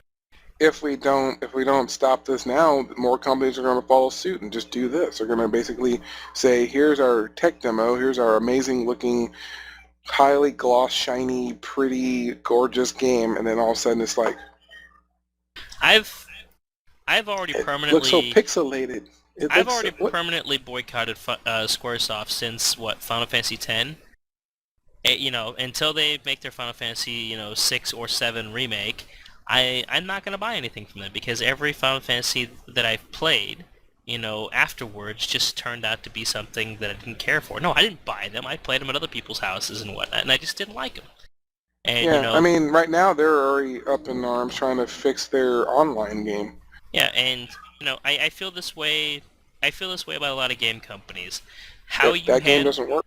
how you handle your customers and your fan base determines how long you're going to keep that fan base. Okay, yeah, you may make like the game of the year, Borderlands 2. It's most well-known, most awesome game of the year. Well, that's great. And then you turn around and 3 months later, worst game of the decade.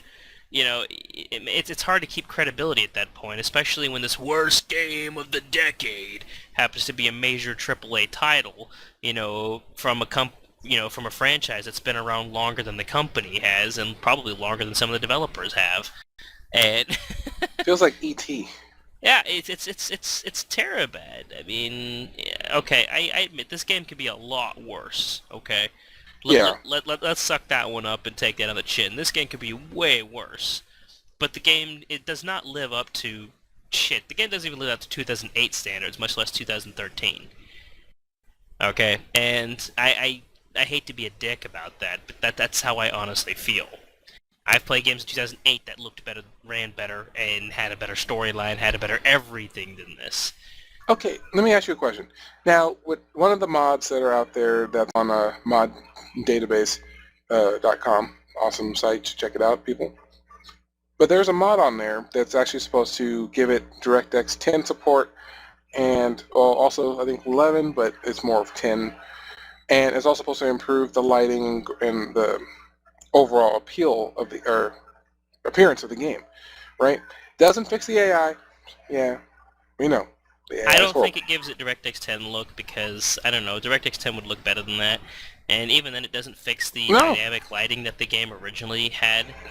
no, there's Um, more detail, literally. Like, I mean, there's more detail, yeah. I won't argue that. and it The actually mod community is plays already doing a better. great job. It plays It better, that's the irony. The frame rates went up like drastically, like incredibly, like much, like like I think for me, I got like a 20 frames per second increase with the freaking tweak or the mod. Supposed to, it And looked better. It had more detail to the wording on the walls, on the floors, on have the you sat there and actually consoles. gone through the scripts though? I mean, like, have you actually sat there and like just kind of weave through them, in A detail? little, a little bit. I Did was you trying notice to that figure out. NVIDIA physics is turned off? Yes, actually, I did notice that, It, and I was did, very disappointed with that. and did you notice that at the beginning of the game they're pumping the fact that they're using NVIDIA physics? Yes, I did. I definitely I noticed didn't that even think too. about that. Why advertise I tried something that shooting you a don't even freaking. feature? I tried shooting a monitor off the table. It wouldn't even budge. And I was like, "This is supposed to explode. This is like supposed to like not be there." And it just sits there, tink, tink, and you see it moving like slightly. Okay, What? I can deal with fixed environmental hazards. Okay, I can deal with that. You know why? Because the gaming community, I mean, the gaming development, cycle has always done that to us. They've always given us all these wonderful props that sit there and are completely stationary, and you can't do shit about it. Okay? I mean, there's some games like Counter-Strike Source where literally They want you to anything that follow isn't... the path. Yeah, there's games like Counter-Strike Source where everything that isn't bolted down to the goddamn floor is movable, but then there's a lot of games where it's like, like 40% of the stuff that you see is movable. So, I'll let that one slide. That's not too big of a deal, although I would But love still, to... physics, though. Yeah. Every game nowadays has physics. Yeah.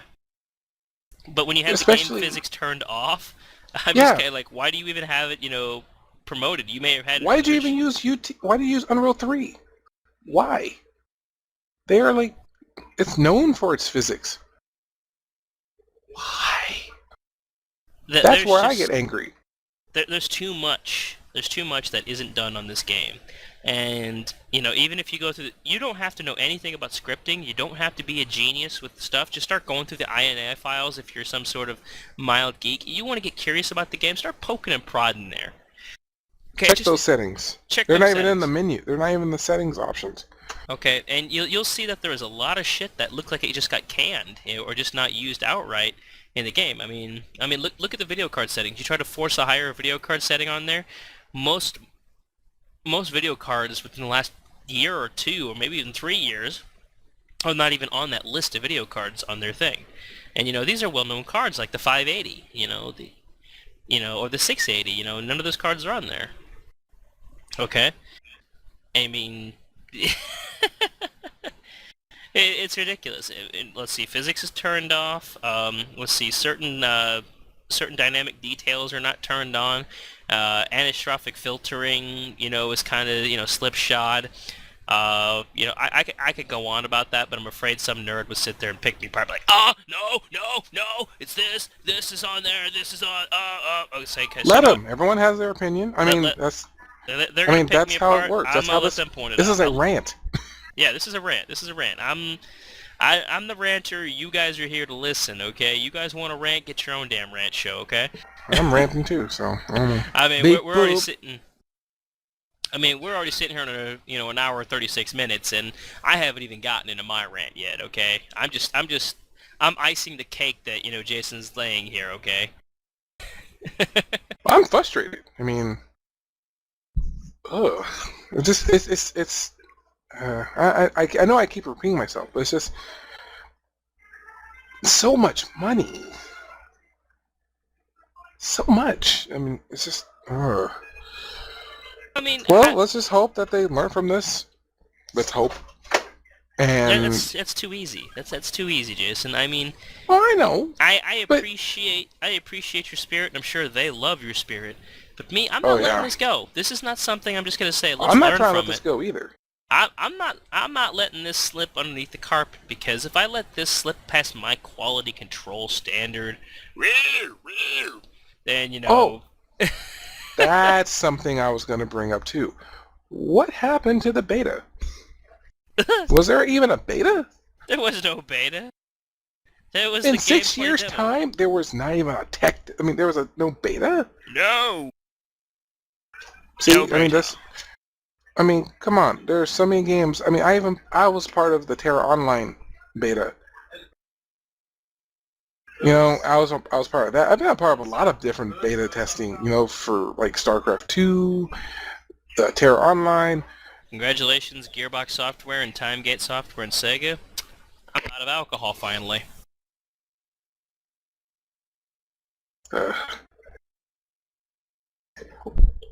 And I'm pretty sure they did beta testing for Borderlands, if I remember correctly, didn't they? Let me double check that. I don't even know what to say about that. I don't even know how to just... I can't even not form the words at the moment. Yeah. They supposedly... Let's see.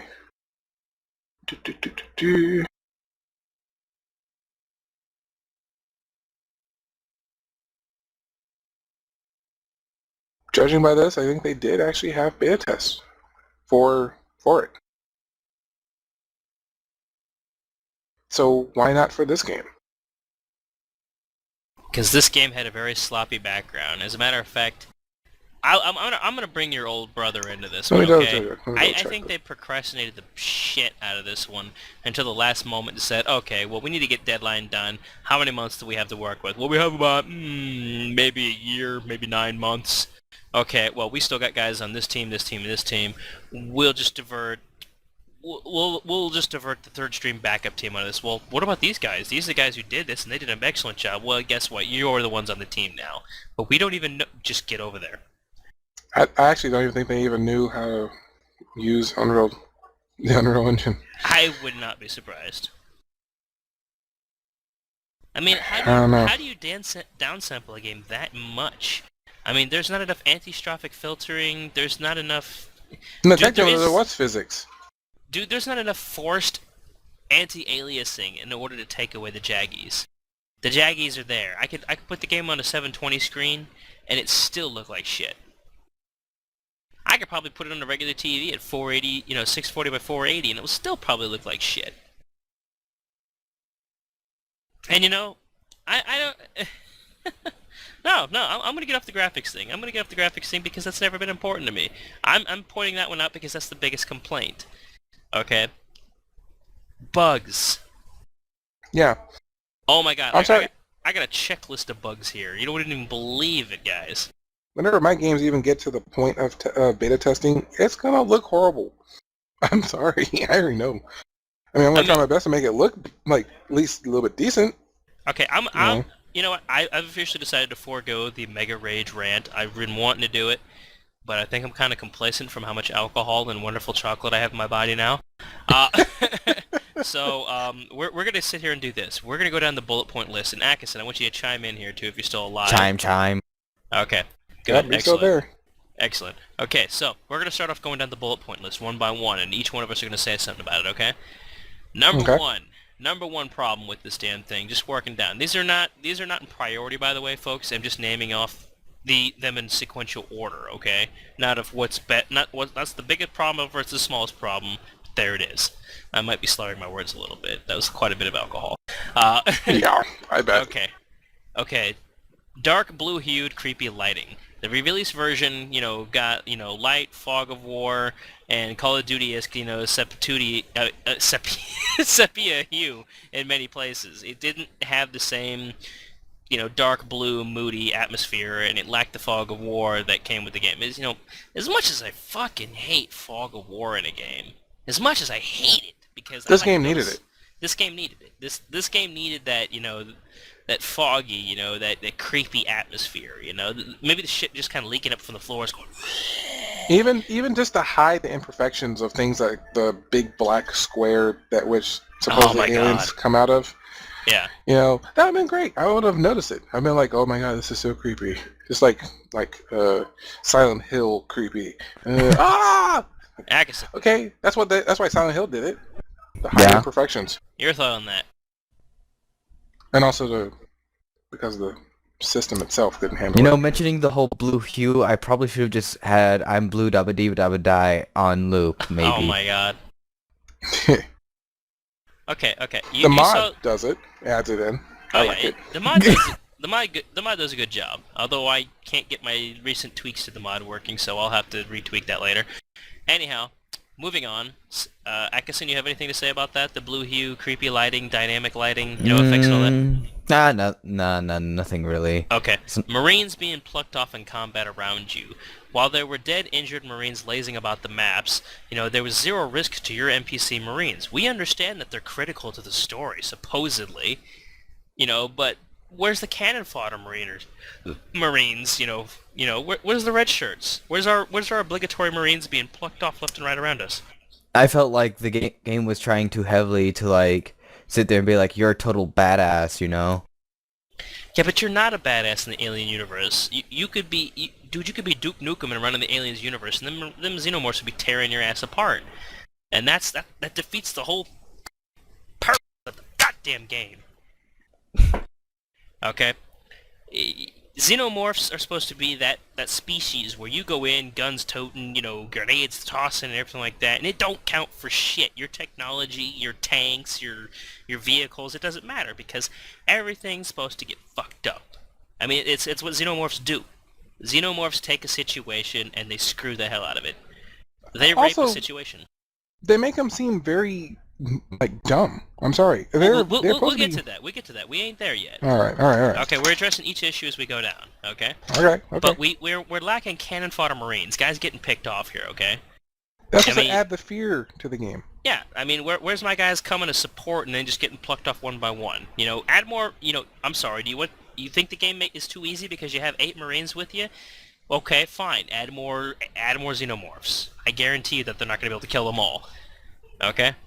I'm actually going to do that. I'm actually going to go run through the game again and count exactly how many xenomorphs I come across in the game in comparison to how many humans there are in the game. I Okay. think you probably come across like maybe somewhere around like 60 xenomorphs and probably like 120 humans. I think I encountered more xenomorphs than that. I'd probably say we counted 115 roughly, or 128, and then we encountered somewhere around 340, Marines. I think it's something more along that lines. Okay, moving on. Dynamic shadows, lighting, and ambient occlusion. In gameplay demonstrations, these higher-end lighting, features seem to be very noticeable. In the release client, however, it was more like a beta version of the game prior to the demo. You know, there's a lot to be said about the atmosphere of Aliens. The dim lighting, the strobing kind of effect that, kind of lights the atmosphere around you, the fog effects, the shadows, being cast of aliens or whatnot around you. All of these things. Didn't really see it. I didn't see... Actually, Here we go. Newsflash for you. Mom just got done reviewing some of the videos I sent her. I sent her the Angry Joe and all that too. What the fuck? I'm not even a gamer, and this game seems easier than my Bubble Safari right now. Looking at level 1, going through and firing off 2 shots, not even near an alien, and they're so slow. They run out like in iguanas. Where is their AI at? They look retarded. I could probably do this game to level 5 without advice or a tutorial. What misguided storyline. No focus. What a wanker... No, what a wanker limp dick storyline. And the ending leaves you wondering what the fuck happened here. No matter what you and everyone else... No matter what you and everyone else is, Ben. Okay. The game isn't worth $60, $50, or even $25. Shame. Someone took that money and ran. Bunch of bullshitters. I watched several reviews and saw parts of the levels that they discussed, and I see lawsuit in the air. This is from my mom, by the way, okay? My mom's not a hardcore gamer, okay? My mom grew up in the days of Galaga, Pac-Man, Space Invaders and stuff like that, okay? But you know what? She's an Aliens fan too, okay? And to hear that from her, I'm holding back a laugh right now. Oh, we're doing the radio show right now. Oh, I'm sorry. I did send you. Yeah, I read that off. yep, you're on the air. Sorry. Yeah, you're on the air right now. We can hear you just fine. That's messed. That is messed. It's terrible, isn't it? Somebody who's not even a gamer walked through that game. What happened to the aliens? They're running in and out. They're like the iguanas that were on Bone Air. I can't even think Bone Air or wherever I went to that island. They're just like, run across here. And they don't even use Vasquez's gun. Yeah, they It's don't. like, what's up with that? Vasquez's gun is in there, and you get to use it all of 4 minutes. No.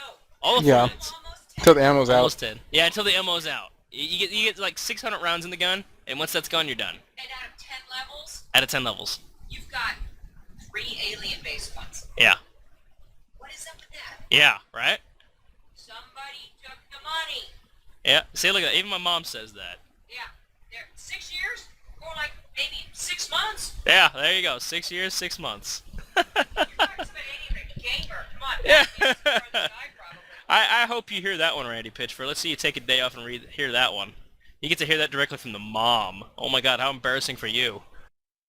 Going on 50 thinks you totally suck. Like that one guy said on the review. Oh, shit!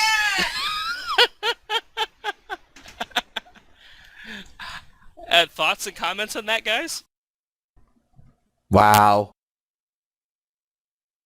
Your mom is awesome. Missed you, Mom. That was the best. That's probably the best review I've actually heard out of all the ones I've actually watched online too. Gearbox Software, Timegate Software, Sega, you just got ripped by a 50-year-old woman. I hope you're proud of yourselves. Shame, shame. Okay, moving. Hold on, I gotta collect myself. I don't know if it's the alcohol, but it's just the fact that the sheer insanity of having my mom just come in and rip this game just makes me laugh. Okay, the graphics. To a lot of first-person shooter players, the graphics is, part of the immersion. The demo that was played by Chris Failer, on a computer with the Xbox 360 controller. Logic was served that the PC version would have even more advanced graphics by the time of release, and look even better. And the Xbox 360 version looked horrible. It looked terrible. Thoughts on that, guys? Where is that game? Where is that tech demo? Yeah, Give it to me. I will trade my $60 game for. I'm sorry. I will I trade think it my was all $30 animated. game. I'll trade my $30 game for that demo. Give me the It was demo. all CG. I'm sorry. It was all CG. Yeah.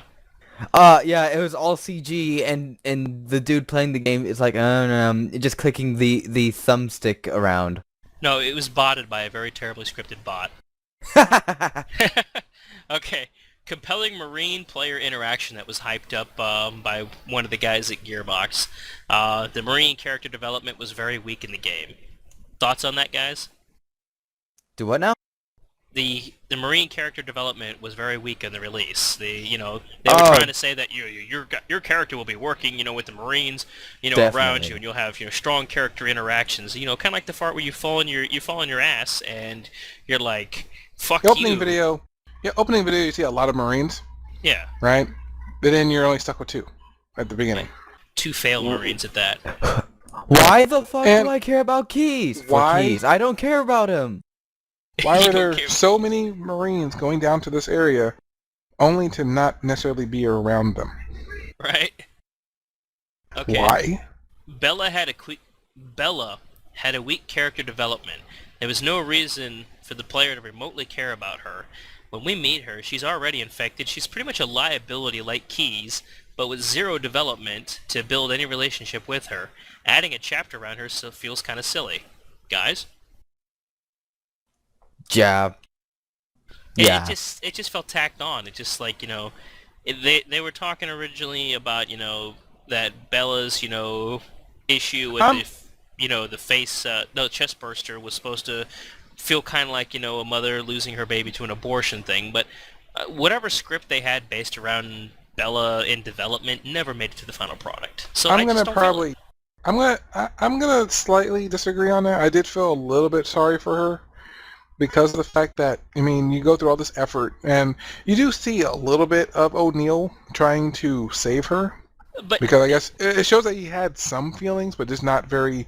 He didn't really I guess whenever they did the scripting and all the character or the emotions of the characters, they didn't do it very well to actually show that he really cared. Except he showed sincere anger. Well, agree with me here. The voice acting was good, but the dialogue that Yeah. they had to deliver was crap.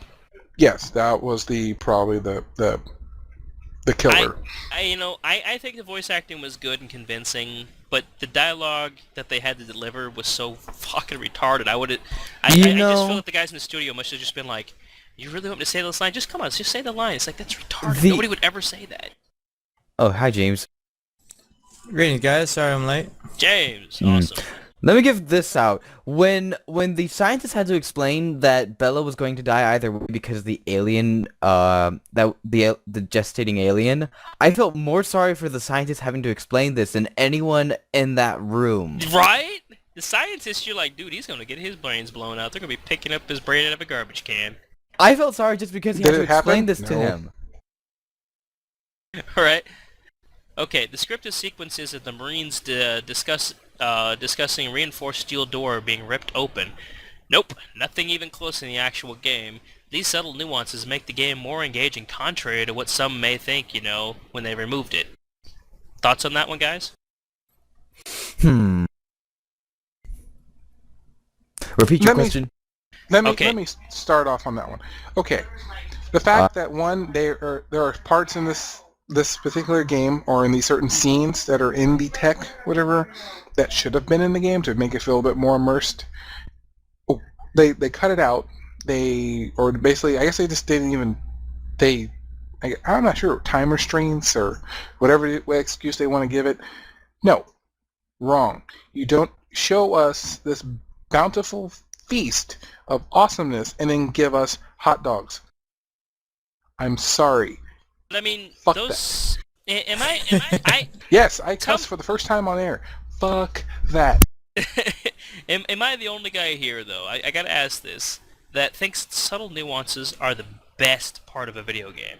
Just little things like the muzzle flash being a certain size, characters saying certain things, little tiny things like, the bottle sitting on the counter maybe having a prescription medication label on it. Just little shit like that gets my attention. I see that stuff and, most people just rush by and they're like, yeah, whatever. Me, I'm like, man, they really went through the detail and they ran this thing to the ringer. That's just how I am. Is anybody else like that here? Yeah. Yeah. Yeah, I like those little details. I like being able to go back to the game for the second or third or fourth time and come back and see things I didn't see before because I was too busy rushing through the levels and worrying about aliens and then turning around and seeing, hey, is that Hudson's body? Is that Apone? Just stuff like that. I get ape shit over that kind of stuff. And, it doesn't matter what game it is, first-person shooter, role-playing game, or whatever. I mean, I sat there for 4 or 5 years picking apart Final Fantasy VII and every tiny little nuance reference and, subculture, pop reference in it, between America and Japan. And I had fun doing it. Okay, moving on.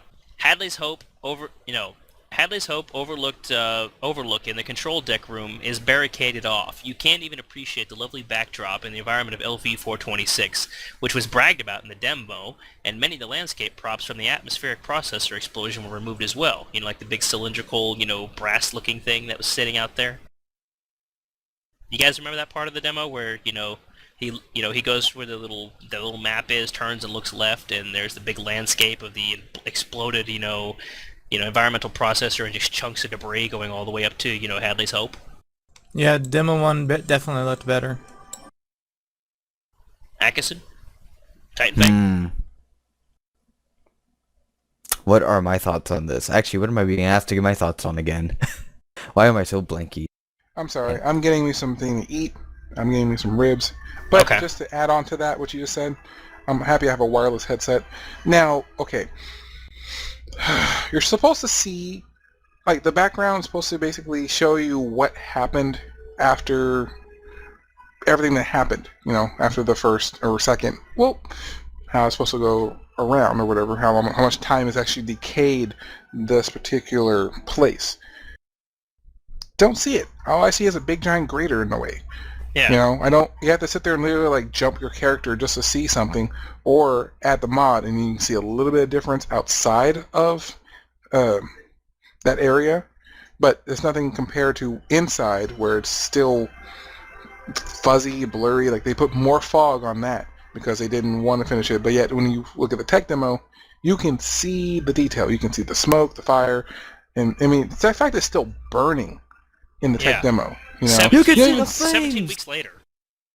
Yeah, and that something definitely happened if that's still burning to that day. Especially in the timeline of how much time has gone by, and it hasn't gone out. Okay. What about the scene in the control room where the alien yanks the guy up, through the vent? That was a good jump factor. I was surprised when I saw that. It didn't happen. Didn't happen. But we want that. I mean, just stupid shit like that where we have a cannon full of soldier just looking around and be like, hey, yo, check this out. And all of a sudden, alien reaches down, yanks his ass up in the vent, and you start shooting at the vent like, oh my god, there's an alien taking, oh no! Yeah, exactly. That type of stuff is supposed to happen in an alien canon game. That's what it's all about, man. It's all about the aliens getting you. If it's anything like... If it's like when Akasen is trying to deal with facehuggers just randomly shooting in all directions and throwing grenades wildly into the general direction or any direction, I'm sorry to say, that's how it's supposed to make you feel. You're supposed to be like, oh my god, he's going to come up and bite me or hit me or just... You know what? using that logic for Akasen, I officially have found the perfect game for Akasen. These guys need to get on board and make a Predator game. You know, we're out in the jungle, so Akasen can just go apeshit on, like, mowing down half the damn jungle with a machine gun or grenade, you know? Like, I don't know where it is, but if I blow up the whole jungle, then I will kill it. Yeah. Yeah, but it's alien. It's alien. Stuff's supposed to pop at you from the sides, from overhead, from Yup. behind. See? It's not supposed to be a straight run and gun. That's my brother, man. He knows. He knows what he's talking about. I appreciate that. Well, of course, Okay. but when the game doesn't kind of remind me that this is what it is, and I feel like being a Marine, you know? Nobody expects the alien Zerg rush. Nobody. And you know something? I don't feel like I've ever really got an alien Zerg rush, except for, like, close in one situation. In the sewer, Right. when they're not even, like, they're blind. Right? No, not even that, because that actually was so easy for me to do. Yeah, Jason just got butt hugged by a bunch of them. They all just kind of made a little triangle around him and cuddled up against him, said, "Hi!" It was basically Yeah, the yeah, situation yeah. after you were done fueling one of the Oh, yeah. the ship. Pulling off all 3 gas fill-up lines off of the aircraft. That's the only time you really feel pressured, in my opinion, in the game. Like, actually pressured. I mean, Jason didn't feel it because he wasn't the one sitting there trying to pull it off solo, but, you know, you sit No, I there was trying to... helping, trying to kill things. Yeah, and see, I like continuously spawning mobs like that. Yeah, that's the shit to me. Okay, turret in the hallway scene, where you place a turret and get overrun by aliens. You know, where, you just kind of like, like the actual director's cut of the movie, where they, you put down the turret and they just keep coming down the hall and they're not stopping. And, they even almost outrun the amount of ammo in the turret. That was great. And then followed up, I'm going to make this a 2-1 here, and the soldier that was next to the turret in the hall, getting ripped into the vent off the left-hand side, the sense of danger is just not there. There's nobody being picked off, And that hallway, by the way, was sealed off in the game. You don't get that event at all. Thoughts? They should have left the turret part in. Most definitely. 'Cause that would have just been awesome. Oh, yeah. I mean, yeah, even when we saw it in the damn demo doesn't mean we don't want to experience it ourselves, I mean, just because you spoiled content for us doesn't mean we don't want to experience it ourselves. Okay, soldier briefing room. I don't know if you guys saw that part of the video, but there's a video where there's 8 soldiers in a room talking to crews, and there's a table just loaded with guns, grenades, and everything you would possibly ever need, as a Marine, except for maybe a flamethrower and a smart gun. And, you get a little briefing before you move on to the next area, which was the power loader garage. Okay, that was never in the game. Never. Nope. Any thoughts there, guys?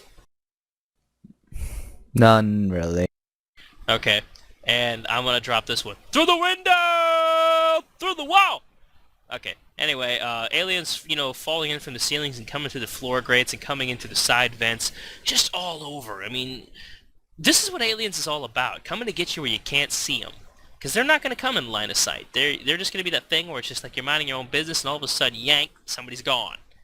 They're like the Scooby-Doo monsters, you turn your head and all of a sudden the next member of your party's gone, And Or have the Marine die in front of you because acid dropped into his helmet. right? Yeah. Just little shit like that, and they didn't have that. They had spawn holes with poor textures, blind spot spawns, which weren't very good. They should have had more come up from behind you. And what do I mean by blind spot spawn? This is a term I use often in first-person shooters because a blind spot spawn is basically where they spawn right around the corner at the end of the hallway or, behind a pillar or whatever's in front of you, okay? And they just come running out and you're like, oh, well, where were these guys a moment ago? I didn't see them on my radar. Okay, there's absolutely no incentive to use your damn radar in the game because the aliens are always going to come from one direction usually, and that's from in front of you or on top of you. They rarely ever come from behind you, ever. And they only go in one direction as well, to death. I can name actually 4 points in the entire game where the aliens actually come from behind. Literally 4 points. And that's it. And I can name the first one, and that's where you're going through the hallways, with the room with the big generator in the middle of it. You're going down the rounded, hallway vents. Talk about when you're on the Yeah. catwalks, and then you go down to the tunnel, and and all of a sudden 2 aliens come out, behind you with you. And this is on ultra badass mode, by the way. So you get a whole 2 aliens. They sneak quietly, and I give them credit for that. That was awesome. That's how it should be. Because you're like, wow, where'd you come from? I hate the fact that their AI is the same. Every time you restart the level or whatnot, you can basically, if you can memorize all of their movements, you can basically tell exactly where they're going to be at what moment. Yeah. How about this one? Do you guys remember the Crusher fight in the cutscene? I mean, in the E3 demo where they're trying to run away from the damn thing, and it's like smashing through every damn obstacle in the way, and your Marines trying to trip and slide under shit, try to get away from this thing. And then they just put it in the game in like a one little enclosed area. Yeah, it's like a Matador fight. You sit there like Toro, and you sidestep the thing and you shoot it. And you only get one Crusher in the whole damn game, one. And you know what? This leads me to believe to a theory, and that's the fact that Weyland-Yutani created this Crusher. What thoughts on that one?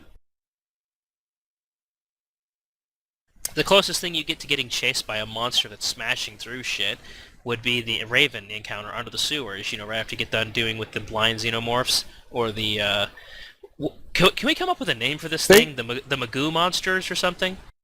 I don't know, they're blind, they're nearsighted, and, the bantlings? I don't know, are they like bantlings? What do you want to call Boomers? these things? Boomers? Blah, blah, blah. Well, they were born in the sewers, so sewer morphs. Sewer Radio. Scuzzymorphs? Toxic Avengers! Oh god. Okay, moving on. Welding. At one point they stated, it was clearly stated by the Gearbox guys in the IGN review, that you could weld and unweld doors. Okay, Jason poked at this earlier during our little conversation. I want to bring this up, so everybody can say something about it. And you only get to use it for one scripted single event, and that's basically unwelding it only. And other than that, you get to weld the doors when you're escaping the Raven. No other time except for, like, what was it, in multiplayer. I'm not counting multiplayer. I don't play enough of it to care. Any thoughts on the welding and unwelding of doors? Was it... Even if it was in there, I don't think I would use it that much. I already told you how I felt about it. I felt like it was not even inputted. It wasn't even put into it. No. I wanted to open up different rooms and see what was in there, see if there's any kind of weapons or armor or whatever, and even explore, see if there's anything else in there to find. Yeah. They could have had a lot more Easter eggs in the game. All in all, the game is too scripted. It's not very immersive. You're not allowed to go somewhere. You're allowed to go on a certain path, and that's about it. Yeah, it's an on-rails adventure. The reason why I bring up the welding thing is because if they allowed a welding mechanic, Akasen, is they could introduce an endless spawn of xenomorphs, constantly coming, and the only way to shut them off would be to actually close a damn door. Well, yeah, but it's not like we ever get that. We don't get that, and that's my point. Okay, moving on. The power loader room. This has got to be infamous to anybody who watched that dang video. They get in a room which is like a big garage where like an APC would be, but it's not there. And You actually see him several times. Yeah, and you get 2 power loaders in the room. One of the guys got a flamethrower in the power loader, and he's getting attacked by xenomorphs left and right. There's no room with flamethrower power loaders. And there's no event like this. There's no queen that suddenly busts into the, and ambushes you in the fray. There's no potential insta-death queen event where the queen just picks you up and puts a hole in your skull for being stupid and not moving. There's no aliens pouncing and dragging the power loader to the ground. The entire thing never happened. It was completely fabricated. And you know what? I'm not going to lie. That felt fabricated to begin with. I mean, did anybody else feel that was kind of like a cutscene almost, the way it felt? And what? Felt like it. The garage room with the power loaders and them fighting like 6 or 7 xenomorphs with a power loader and then a queen busting in through the wall. I think the whole thing was fabricated. That's just me. Yeah. Same here. Okay, the power loader part 2. 2 times in the game you get to use it. 1 time is to test the controls and open a door, and you feel like a big stupid gimp when you're doing it. The second time to fight the Raven. Animations were horrible. Yeah. And the second time is to fight the Raven in an astonishingly clunky and underwhelming fight. The power loader's clunky, yes, but this is what's sad for for many players is you never get to use the power loader again. Okay, some people are asking, well, what's the big deal with the power loader? I tell you why. I'll tell you what the big deal about the power loader is. You get to use a giant piece of essentially construction equipment to walk over and punch a damn alien in the face and knock its ass out. Maybe even have a flamethrower on it. Maybe even a machine gun if they actually military retrofitted it. But they didn't. And, personally, Jason, did you actually do the power loader event with yourself? Actually going through and fighting the Raven yourself? Yeah. Did you notice how weightless the blows felt? Very weightless, actually. Yeah, you feel like you're floating. You don't feel like you're hitting the damn Raven. You feel like you're just kind of like, And let me ask you this one, Jason. This one's gonna drive you They said nuts. the animations were horrible. Let me ask you this one. This one's gonna drive you nuts, Jason. The part where you go to finish off the Raven, where you sit there and you do a knee crack, where you crack the damn thing over your knee pretty much, and then you do this right hand drill animation where your forks like spin around. But it doesn't cause any damage to the xenomorph at all. It just kind of like, whee, right above it, like you're like expected to get up and just run into a spinning claw, but nothing ever happens. Like they cut off the scene or something. Yeah, like it was supposed to like. Didn't drill even a hole finish through it. Yeah, that's what it feels like, doesn't it? Yeah, it was just half. I think it was just half-assed done. That's all. I felt personally, this was just a slap job. This is like basically everything was just put together really, really quickly at the very last moment.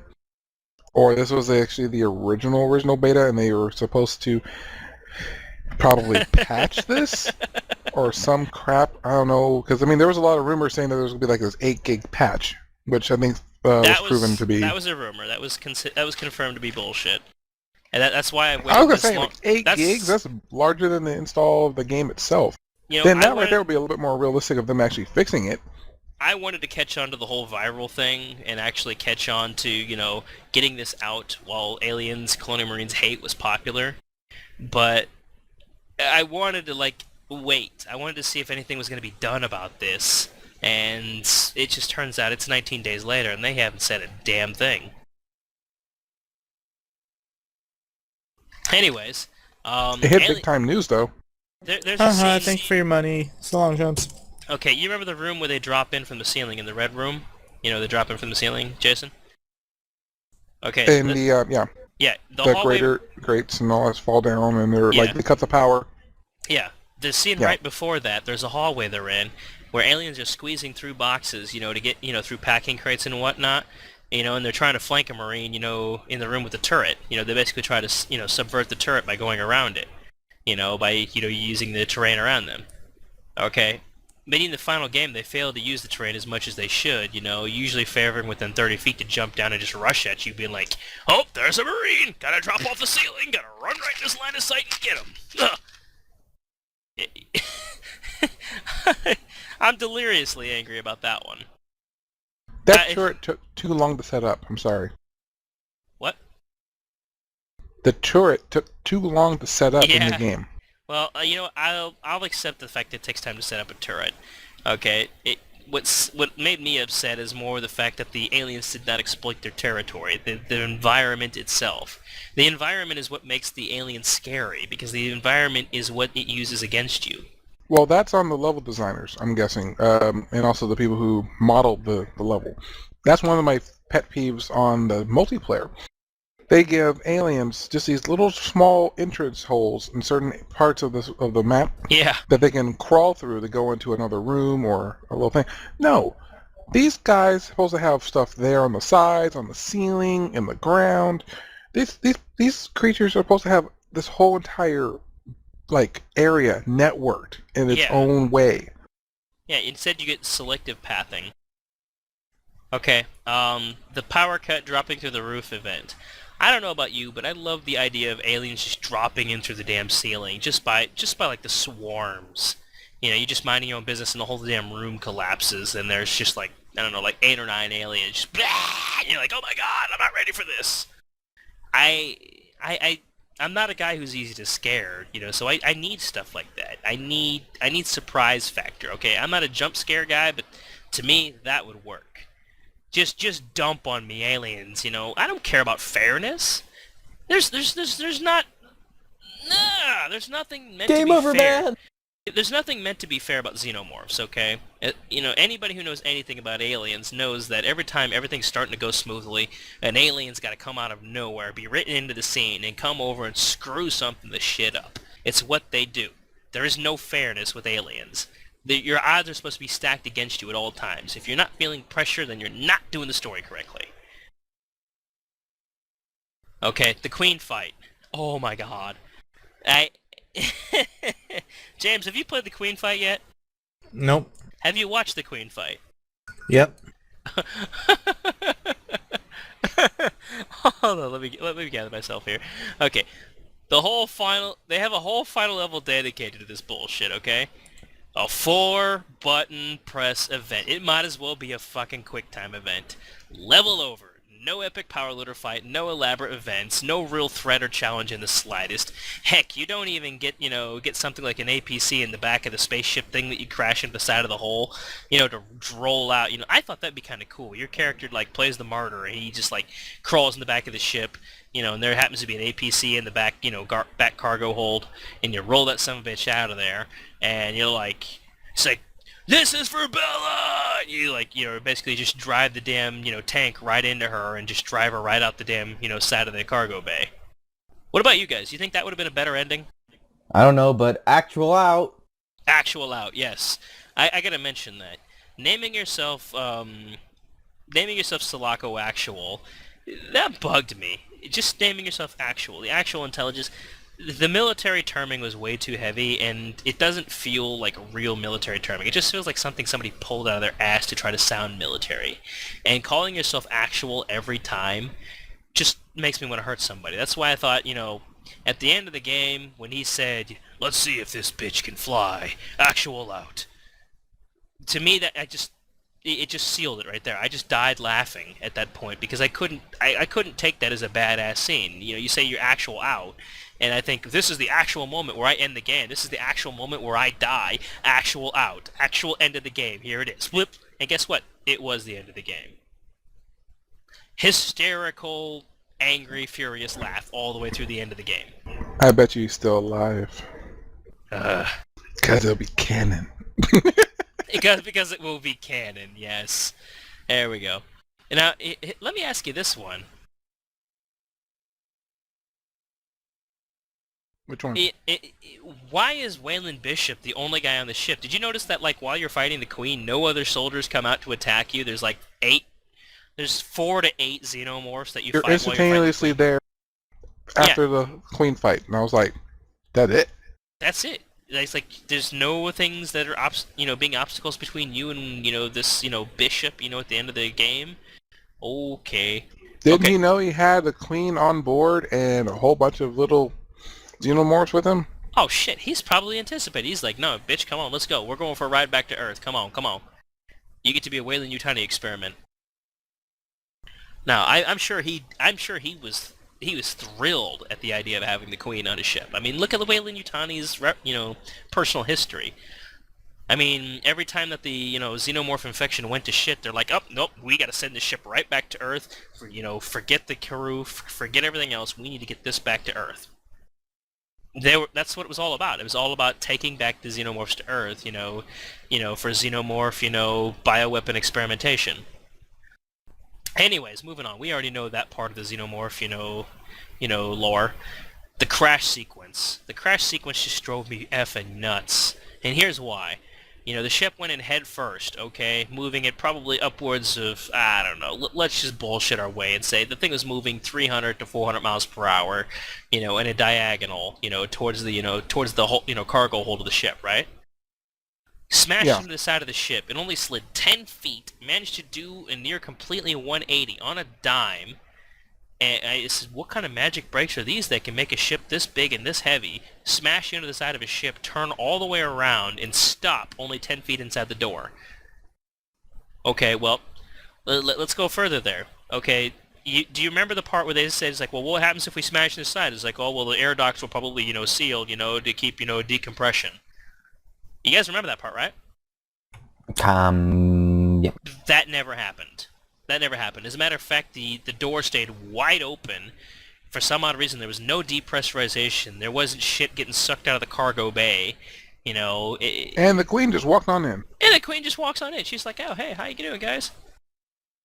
Yeah, I didn't get my bag of peanuts. So If anything, you and every piece of cargo on that thing should have been sucked out of the side of that ship and floating in space at that point of the game. Well, first off, to my understanding, they weren't in space; they were still in the atmosphere.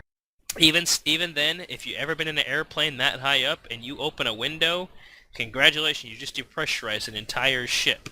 You will kill half the people in there within moments. Well, not really. I'm just saying though, you open a cargo bay door like that, the pressure is going to be so immense, it's going to start sucking stuff out of the side of the air, out of the ship, It's going to be like a vacuum. Okay, now, they could use the explanation of invisible hollow, like Halo-style holodeck, windows or whatever that keep shit from getting they depressurized didn't have out. that technology. They didn't have the technology. It's not part of the alien universe. So you know what? It was horse shit. And not to mention, Akasen had already admitted that he got punted right out of the side of the damn cargo bay, by the Queen. So we can already dismiss that it's not some magical force field that holds all the air in, because that's horse shit too. Anyway, I'm dragging this on a bit long, and I still got some issues to go through here. So let's try to wrap this up. Let's see. The sense of fear. Short of the sewer room and and the Raven, there was nothing in the game that poses a threat to a newcomer first-person shooter player. Ultimate Badass Mode barely scrapes the fear, factor of potential death. Part of this, can be rectified by doubling or tripling the alien content in the game. Agree? Disagree? Yeah. Yep. I mean, I'd agree.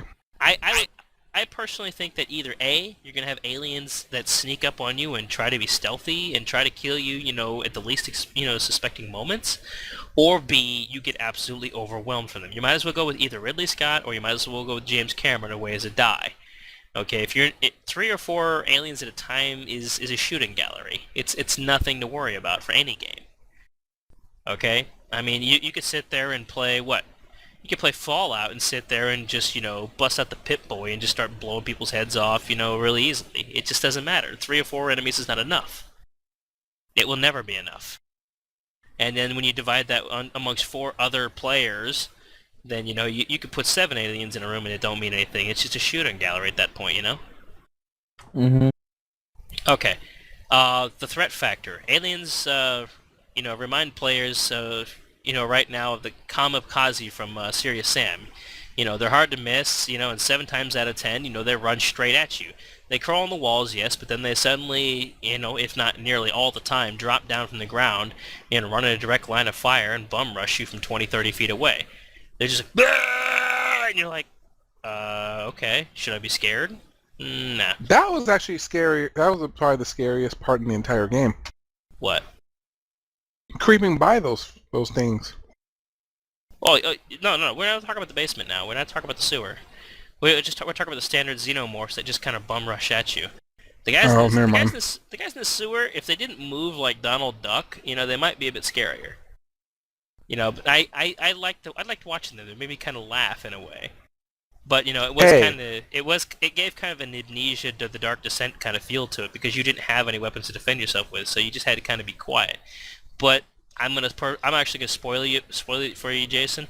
You can technically just technically just squat and actually sneak all the way through there and not have to worry about setting them off. That's what I did. I know. Yeah, you don't have to technically nudge it like I did. You can actually just pretty much just cruise through there on your knees.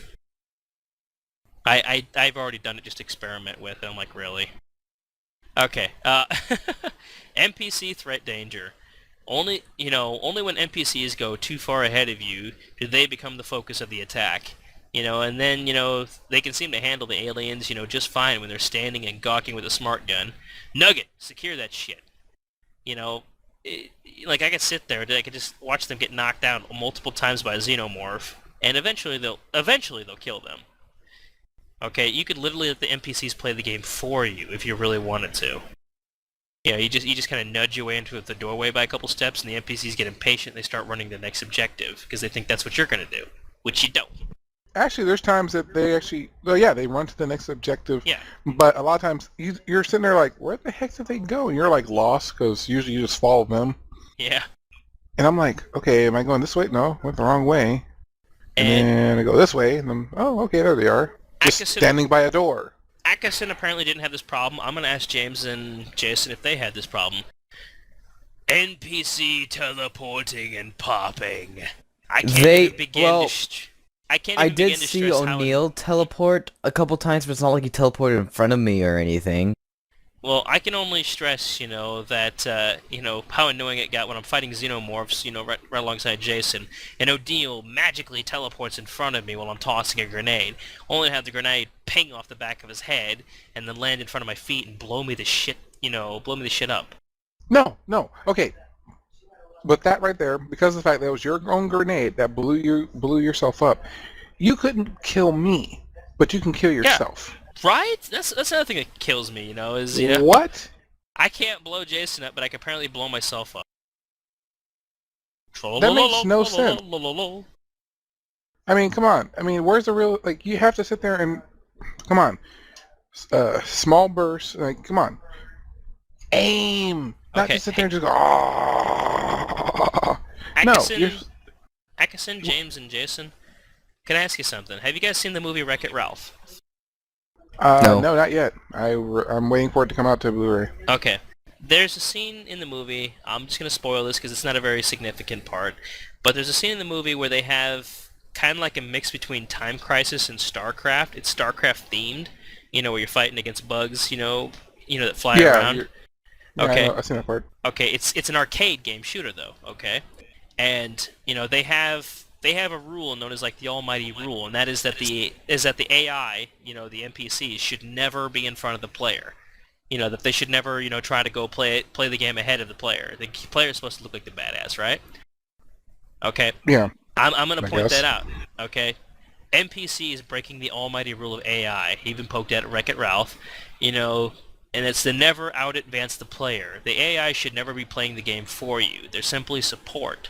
The support AI is also questionable too in the game because there's sometimes where I've, sat there without you, Jason, and I'm fighting a xenomorph and they just stand there like, I'm getting killed by a xenomorph over here. Help me out here. And then after you kill it, and then all of a sudden they fire out into nothing. Oh my god. So and I'm like, and he's like, got him. Oh, like, what Jason, did you you and I get? had an experiment with this one. Close encounters of the first kind. Collision detection. Yes, the doorway. Oh my god, yes, selective for sure. When aliens crawl under catwalks, their tail tips poke through the floors, like a shark, letting you know where they're at all times. Aliens, ignore your fellow Marines and pass right through them, making a beeline right at you. And they can literally, you can literally physically get stuck if you, O'Neill, Bella, and a friend try to pass through a narrow doorway at the same time. Hooray for grenades! Yeah, that's only one way. That's the only way we actually get free. You We killed got stuck yourself. to the point where I actually had to bust out a grenade to blow us free. Ridiculous! I mean, I tried squatting, I tried jumping, Same here. I tried doing the little vibrate thingy that a lot of guys do in Call of Duty. No, I was stuck. Genuinely stuck with 4 players in this little tiny doorway. And I know that this game has collision detection because Terra Online, you actually have physical mass in the game to.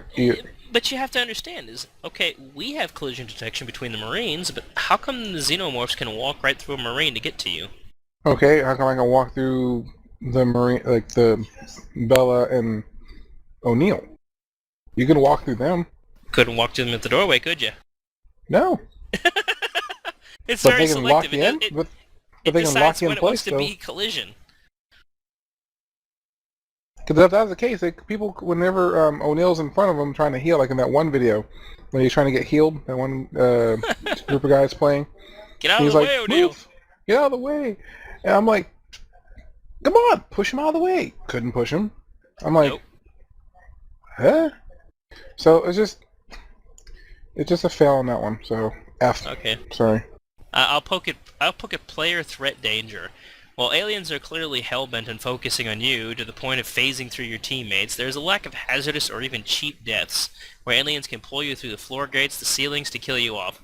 Way to avoid this would be to actually use the radar. Okay. I mean, I know there's a lot of whiny-ass, young kids and maybe even Call of Duty players out there, Xbox Livers, or I hate to stereotype, but there's always somebody who's going to complain. I know there's a lot of whiny-ass players out there, they just want to feel like Rambo through a game, but this is not the game to do it in. This should be a game where xenomorphs are just going through hell and back to try to just kill you off, and I don't mind a couple cheap deaths, that provoke me to actually have to use my radar to know where the hell they're at so I can get the initial shot before they come popping out of floor grates and ripping my ankles off. They should have made it more like Left 4 Dead. Yeah. Yeah. When the special monsters, when they come get you, they're like, ah! And you're like, oh, come, help me out. Oh my god, help me out. Yeah. Yeah, that's what they should have done. Something similar. Soldier roles. While implied, I'm not sure if it was ever stated, directly, or just assumed by the fans, but it never happened. There was no dedicated smart gunner, flamethrower player, radar tech guy who could do faster, welding and whatnot. Or a technician, yeah. Yeah, a medic guy who may be able to carry around 3 or 4 med packs to heal on the fly, and have to restock them periodically. Or a point man who gets extra bonus to using, like, the pulse rifle, and does a little bit more damage or something like that because he's the point man. These you don't feel like a team. Yeah, you don't feel like a team. There's no camaraderie as a team. Everybody is just that guy. You just made to play the Swiss Army Jack of all trades guy. Everybody likes playing the Swiss Army Jack of all trades guy, but it'd be nice if there's some trade-off, where you can actually choose like a loadout, of how your Marine's gonna go, and you get special benefits for being that way. So that way, if one guy wants to be the radar guy, he gets like the ability to ping up, stuff and use a pistol at the same time. I think it'd be awesome. You could have the radar out and bust out a pistol.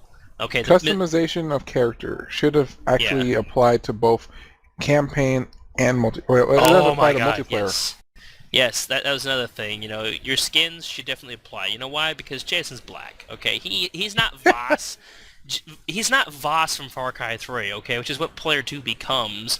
When they load into the game. I'm sorry, Jason does have a mohawk, and he doesn't look like a Puerto Rican with a mohawk. Okay, it's not who he is. He is my General Apone. Okay, he's my Al Matthews.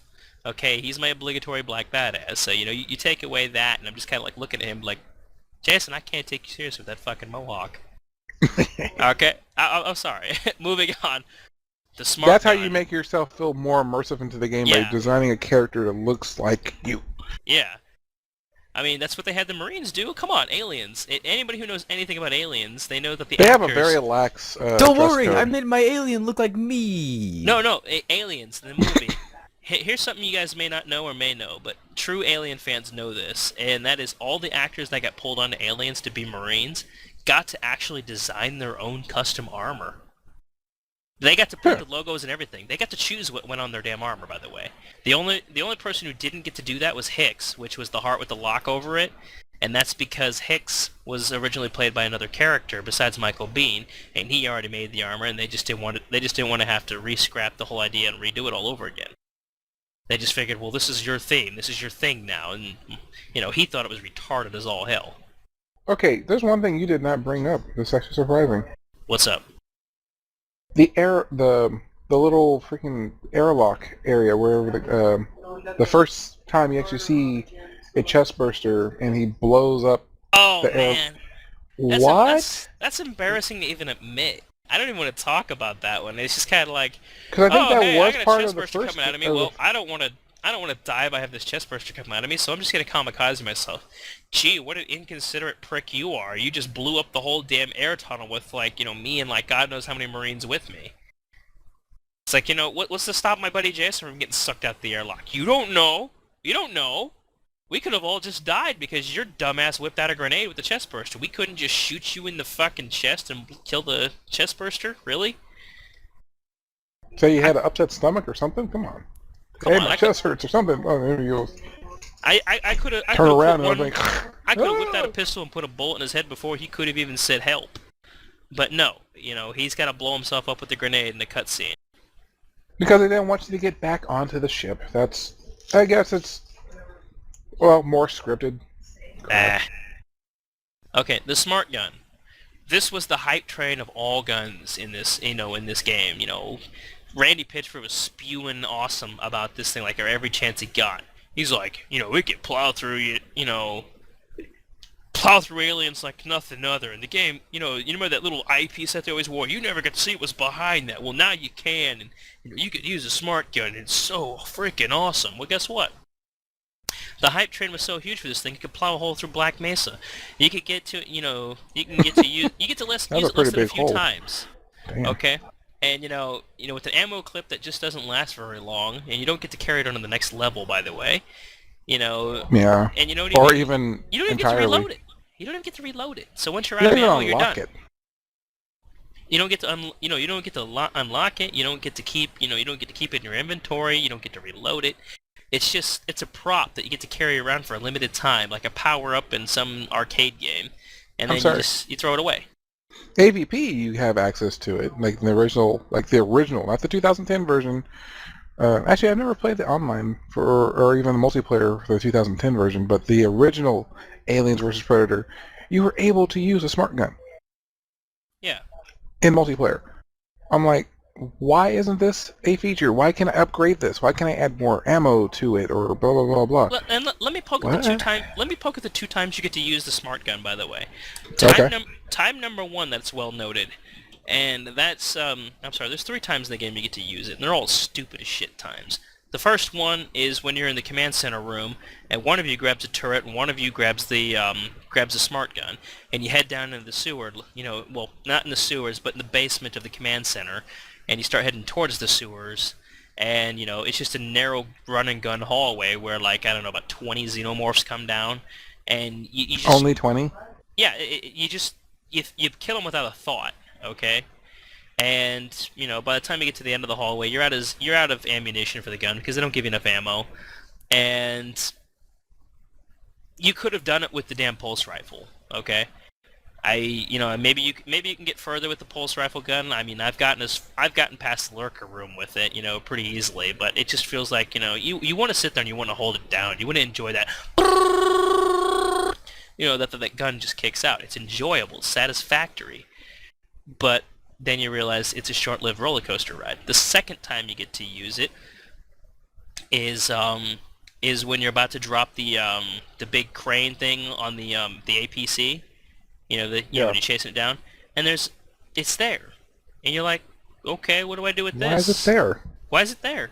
There's nothing there to kill. You get, like, I don't know, 5 soldiers, and then you get, like, a couple corridors to go through, and you get a couple blasts with that, and you're done. You remember? And I hate the fact getting that I hate the fact that whenever you scroll, if you scroll away from it, you lose it. Yeah, and if you try to scroll to switch your weapons, yeah, you lose it.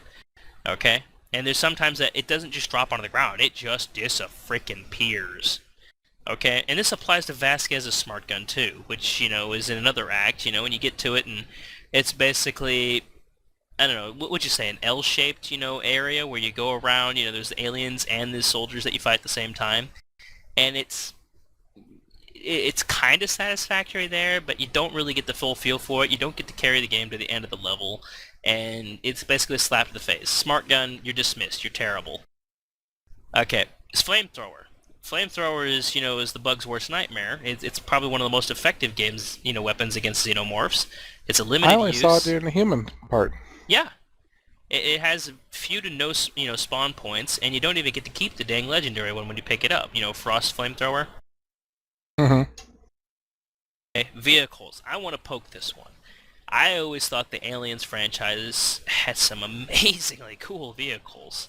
They had that gritty but very realistic looking, military look to them. Like where they had that angular, kind of Lamborghini, meets like APC look. And then, like the flying ship with all the missile launchers on it. I thought that was kind of cool too. And you never get any vehicle time. I would have loved to do a level where you're you're flying around to to go do a pickup to do the Saving Private Ryan kind of thing, where you go to save one of your your Marine buddies like O'Neill's dumbass, and you sit in the back of one of these things, firing, out of the back of the open, bay door of the ship, shooting them out, kind of like a Call of Duty mission. After a whole bunch of like xenomorphs are chasing after you. I mean, if Sega's gonna go for Call of Duty, they might as well go all out and go with the vehicle, right? Flying gun experience. They do it in all their games. Yeah. Okay. And then there's the APC.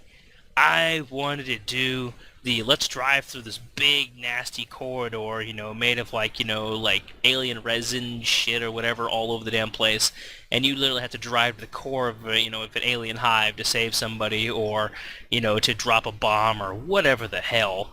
While you're doing this, you get the you get the door to like the APC like stuck open or something like that. Let's just say something happens and the door gets like acided open or something like that.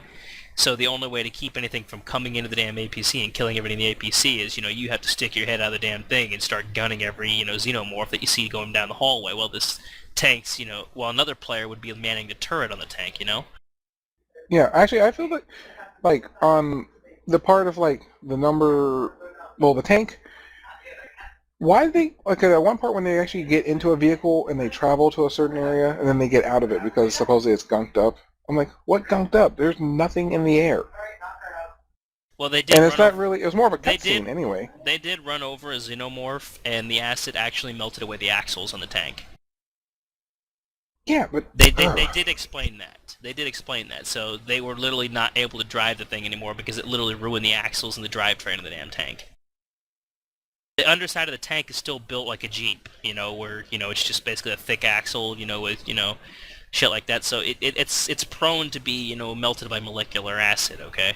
And they just basically, they outright, and, this thing's got the clearance of a damn Mexican lowrider, okay? So, they run over a xenomorph, and that shit's just probably just spraying all under the underside of that tank, Yeah, but I can at least go a little bit further. I mean, it's all depending if you're just trying to get from point A to point B. Might as well try and get as close as possible before you even get out of the stupid thing. Oh, yeah. You have a good point there, but you have to also pay attention to what I said too, because that's a detail they did cover that, and I don't want to get ripped apart by any nerds on YouTube or whatever about that one. Okay. Because we are nerds too. So, yeah. The derelict nerd, geek, whatever. The derelict ship has some minor things that bugged me, and the one that bugged me the most is this one. And you guys may agree with me or disagree with me, but in Alien, when they found the space jockey, they said, "Oh, hey, we discovered the first alien. Oh, hey, look, there's a hole over here. Oh shit, there's a hole. Let's go check that shit out." And there's an acid burned hole, like I don't know, probably like 15, 30 yards away from him. Mm-hmm. Not in the actual derelict ship model. Not even painted onto the textures. Not even attempted. I looked underneath the scaffoldings, I looked underneath all that. I didn't see any trace of that hole. I know it's a stupid thing to complain about, but it was there in the movie, and I love to poke a joke at that because it's like, great, these expedition guys who may or may not technically be scientists are finding the first sign of alien life and the first time in all of humankind's history, and we're going to dismiss it for a fucking hole in the ground. I wanted to make that joke with you, and I couldn't do it. There's actually something that I've been wanting to know. Huh. Okay, now clarify for me, how long has anyone been on that planet? LV-426? Yeah. That's a good question. I'm not that big of a nerd. They've Well, I'm been just there saying, for a like, while. was it like a few months, like 17 months, or he said, I don't know if he said Like, 17 months, or in regards to what, like Well, the first Aliens film, or from the after time Advance the thing crashed, or you the mean explosion, from the time of the explosion, 17 weeks. 17 weeks. Now, Yeah. for example, like we already know in the game that the other faction is basically trying to have created their own queen, and it's popping out babies or whatever, blah blah blah, like a big giant soda can machine or whatever. And so, who's in charge of all the ones outside of this area? Like who's controlling all of the xenomorphs that you come across that are outside the compound? Oh, it's an outbreak. Right? So, but just now bear with me here. Didn't you tell me at one point that if the queen basically gets destroyed, they all go all bleh, Yeah. whatever? So these seem a little bit. They don't seem. Bleh. They seem Yeah. very sound mind and body, or Well, whatever. that's because there's a queen still present in the game at that point. Ah, okay. Because I'm figuring like there might be another queen on the planet, That would and not then surprise me, and they might poke at that. But that depends on because DLC or because all the so-called sequel. ones because all of the ones inside the compound were very like I'm timid. I'm in a room. I'm in a locked room. You can see me through this big pane of glass, or Well, whatever. I'm in not all beating my head essence, trying to get at you, or yeah. Well, in all essence, that's one, terrible scripting. Two is the fact that it's probably acid-resistant polycarbonate. Now, the one that didn't make sense to me is the spitter room, because if you notice, they had holes. They had holes in those doors so they can have hmm breathing holes. Let me tell you something about xenomorphs. They don't need oxygen to breathe, buddy. yeah. So leaving holes in a spitter room door, that just means you take a stray walk by a spitter, and it can spit this giant chunk of acid on you. You'd be like, "Ah, no, what's going on? I regret nothing." The Nothing's one ever that happened. the one that didn't make sense to me was the first xenomorph. When you're trying to cut the guy down, Oh yeah?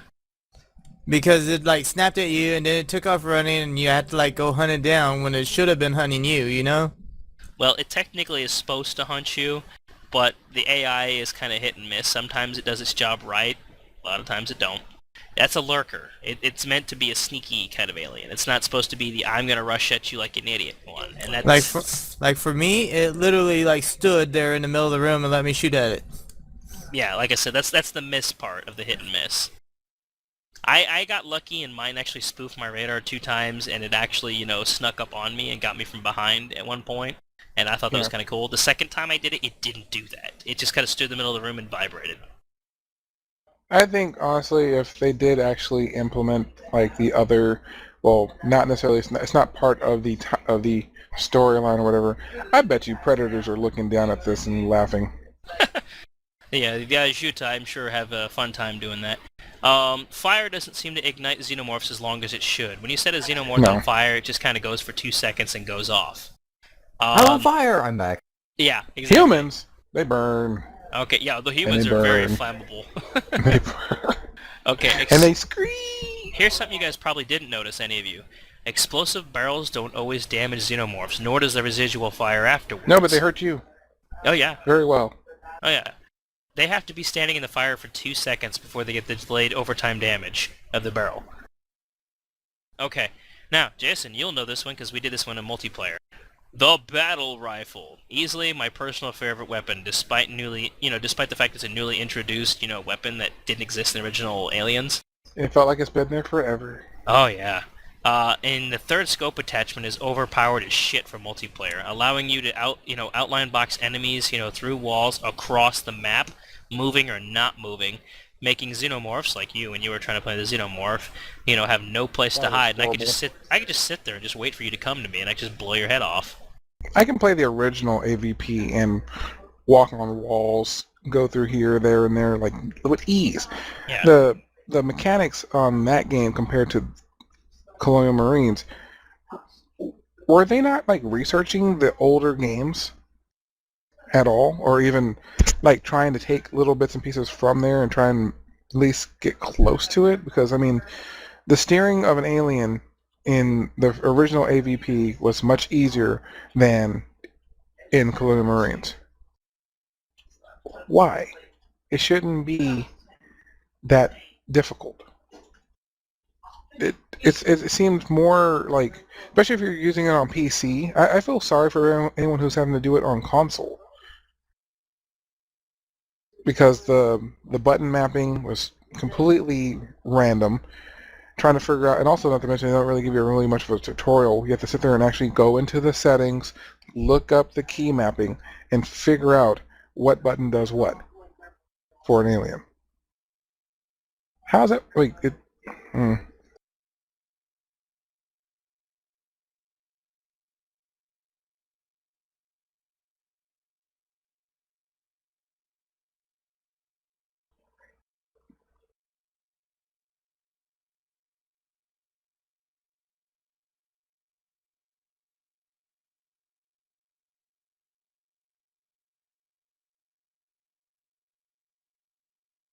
Carry on, Jason, for a moment. Everyone still here? Yep, I do. Just generally given my listen. Okay.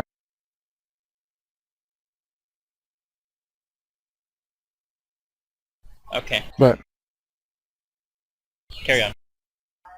sorry, but like everything okay? Yeah, everything's alright. All right.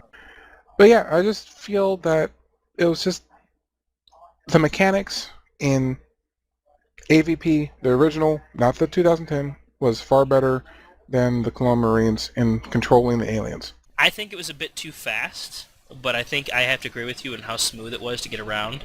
I think there should be an option to switch between first and third person in in Colonial Marines, because there's just some places third person does not work. Okay, aliens move too slow. While most people don't expect aliens to be moving at Ferrari style speeds, they shouldn't just seem to be taking a brisk morning jog to the Marines, making it a shooting gallery for them. How you doing, Bill? Hey, how Hi. you doing? Bread and butter. It is. This probably wouldn't be as big of an issue if they came in swarms, but the packs, these little packs of like 3 to 7 make it way too easy to clear them out. And they also serve as a vulnerability in multiplayer, them being that slow. I mean, come on, I saw you a mile away coming, just blew holes in you. It was 1 versus 1, and I was just kind of like, oh, hey, yeah, look at you, blah. Okay, and then there's no threat when you have easily 4 to 10 seconds, when from the time you spot them to take them down. I mean, They had a lot to work with. They had a lot of areas in the map, or even the area that they were basically you're going through, that they could have put hiding spots. They could have put air ducts which could be used for the aliens to run Christ. through. They could have done the Doom 3 thing and got away with using false walls and having aliens pop out from behind them when you passed them, Okay, there's one thing I did not test in the game, which I should have tested. What? Were you able to destroy the lighting in the game? No, I wasn't. Okay, in the original Aliens vs. Predator, the original one, aliens were able to destroy lighting, and also humans, and also the Predators. You can actually destroy any of the lights anywhere on the map, and basically make it as pitch black as you want, to that which your opponent cannot see you. Yeah, whereas in the Alien multiplayer, you have, omni lighting in some cases. Well, in the original one, it still didn't matter. You can destroy the lights too. Yeah, but if there's no lights to destroy and it's lit by ambient light, that comes from some magical fairy source, it's a little hard to destroy a light, Well, I'm just saying, like in the multiplayer one I'm the aware. original. I played the original. Yeah. But what I'm getting at, is that I've had the issue with the aliens several times in the game. I don't know if Akasen had this issue. Okay, I didn't have the displeasure of having buggy aliens that just got caught on terrain or whatever. I didn't have that problem. And, Hello, my baby. Hello, my dog. Yeah, didn't have that. Okay, however, I did have cases where the aliens just seemed to be fucking toying with me, where they just they jump down in front of me and they're like, "Here I am!" And I'm like, okay, you gonna run at me? Well, you gonna shoot me? Oh, well, I could shoot you, but you don't really seem to be doing... Ah! Okay, there we go. Now you're running at me. And then they come and they hit me one time, and then they step back a couple, steps for a moment. It's like, you're supposed to be wailing on me, dude. Yeah. What's going on here? It's Also, it's like they're toying with me, And it's like, quit dicking with me. This is like easy mode. It's like playing Final Fantasy, where I'm taking turn-based combat with the damn xenomorph, and I'm just like, this is retarded. Stop it. they're not using today's technology. I mean, I have a 7.1 surround sound headset, Yeah. I can hear people's footsteps and wow, You can coming hear a up from mouse behind from a me, mile away. right? And I didn't have that element in the game. I didn't hear anything sneak up behind me and go, do the little crackling sound or whatever. It's like it's going to bite me or hiss at me or whatever. Well, did you notice impact sounds were even kind of nerfed? There's certain impact sounds that just kind of sound like they're muffled and whatnot. Okay, while there's a lot of really good sound design in the game, there's also some where they seem to cut corners, like, the impact of falling bodies. They use the music to cover it up. Yeah, You're too focused on the music. Yeah. Okay, alien acid is not an issue. I'm sorry, we're trying to wrap this up because I got fucking 3 hours worth of audio here. Okay, alien acid is not an issue. You don't have to worry about, the pools of acid that accumulate on the ground immediately after. Nor, does the face splash damage really have as much impact as it should. Yeah, because I've taken out some aliens like extreme close quarters where just blowing it up should have like killed me, you know? Yeah, and if nothing else, it should like blind your character to a certain extent. That'd be good too. 2010, man, that acid's horrible. Yeah. Okay, marine customization, as you said, should be available for, co-op instead of using predetermined characters. And I don't know, I felt multiplayer felt kind of tacked on because everybody plays the role of Winter. Did you notice that? Yeah. We all play Winters. Okay, the death animations for He's a clone. Marines... Yeah, the death animations for Marines and aliens alike seems kind of dated and stiff. I felt there's a lot of animations that really needed more work, maybe I'm just being anal here, but it just felt like I was playing like a 2006 game. Oh, wait. It felt like Unreal Tournament. Really? With the ragdoll. I thought it felt stiffer, but okay. No, I'm talking about like 2000, was it 2004? Yeah, I felt Whenever like you get shot and lose a dude, limb. Yeah, I felt like it had that with like a little bit of introductory Havoc engine physics. Okay, female Marines, need more skins, heads, and all that, I mean, they don't get the option to wear a helmet or even a bandana, dude. Even a bandana. This is a common request amongst fans, don't you think? Yeah. Okay, Did ultimate they ever badass... give you the option to choose male or female? Yeah. No. In co-op, no. Multiplayer, yes. Another thing they should have added. Okay. Ultimate badass mode seems to, lack, secondary ammo. I'm not sure if that's intentionally or not, but I noticed that there was, I was trying to do an achievement in the game on ultimate badass mode, and I was out of secondary ammo, and I'm looking for it all over the damn place and seem to be missing it.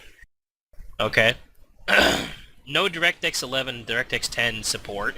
I mean, okay, there's mods that say, they enable DirectX 11, DirectX 10, but yeah, DirectX 10's enabled, but all the features that come with it are not. It's not there. It's not implemented in the game. It's been stripped. Okay? We already know the radar is virtually, useless. It's just kind of a role-playing mechanic at that point. So I'm not even going to cover that paragraph there. Spawn points need to be random. I think aliens should just be popping out of wherever they can possibly pop out of, so you'd be just like, where the hell did that come from? So each time you play the game, there's always that feeling of, I didn't know he was going to come from there. I could sit here, play it like House of Dead and make sure everything's dead before I even walk in the room. Like that one that pops out, when you're going down that corridor, you turn right, and there's that window, the alien's going to come in through the window and jump over the medical bed there, the gurney, and then he's going to come over there, and he's going to come rushing at you. I already know he's there. I'm going to pop a bullet in his head before he comes through that window. Okay, the way the new tiny Marines seem to be a bigger threat than Xenomorphs, and unfortunately it's a hit or miss with them, because sometimes they're smart, sometimes they're stupid as all hell. And personally, I don't care for shooting humans. I've done it in every first-person shooter I've ever played. Humans are humans. They do the same damn thing in every first-person shooter. They have the same mentality. I mean, the AI has not really gotten any better. I mean, some games you have them flank you, some games you just have them rush you, some of them you have them sit pretending to hide behind, some fire point cover. Some of them you have them blind fire, but it's the same basic, mechanics. Whoop-de-frickin-do. You don't have aliens that crawling on walls. Yeah. Okay. I know, I'm just kind of overriding and going through it. Alien infestation, you should have overrun, the way you mercenaries.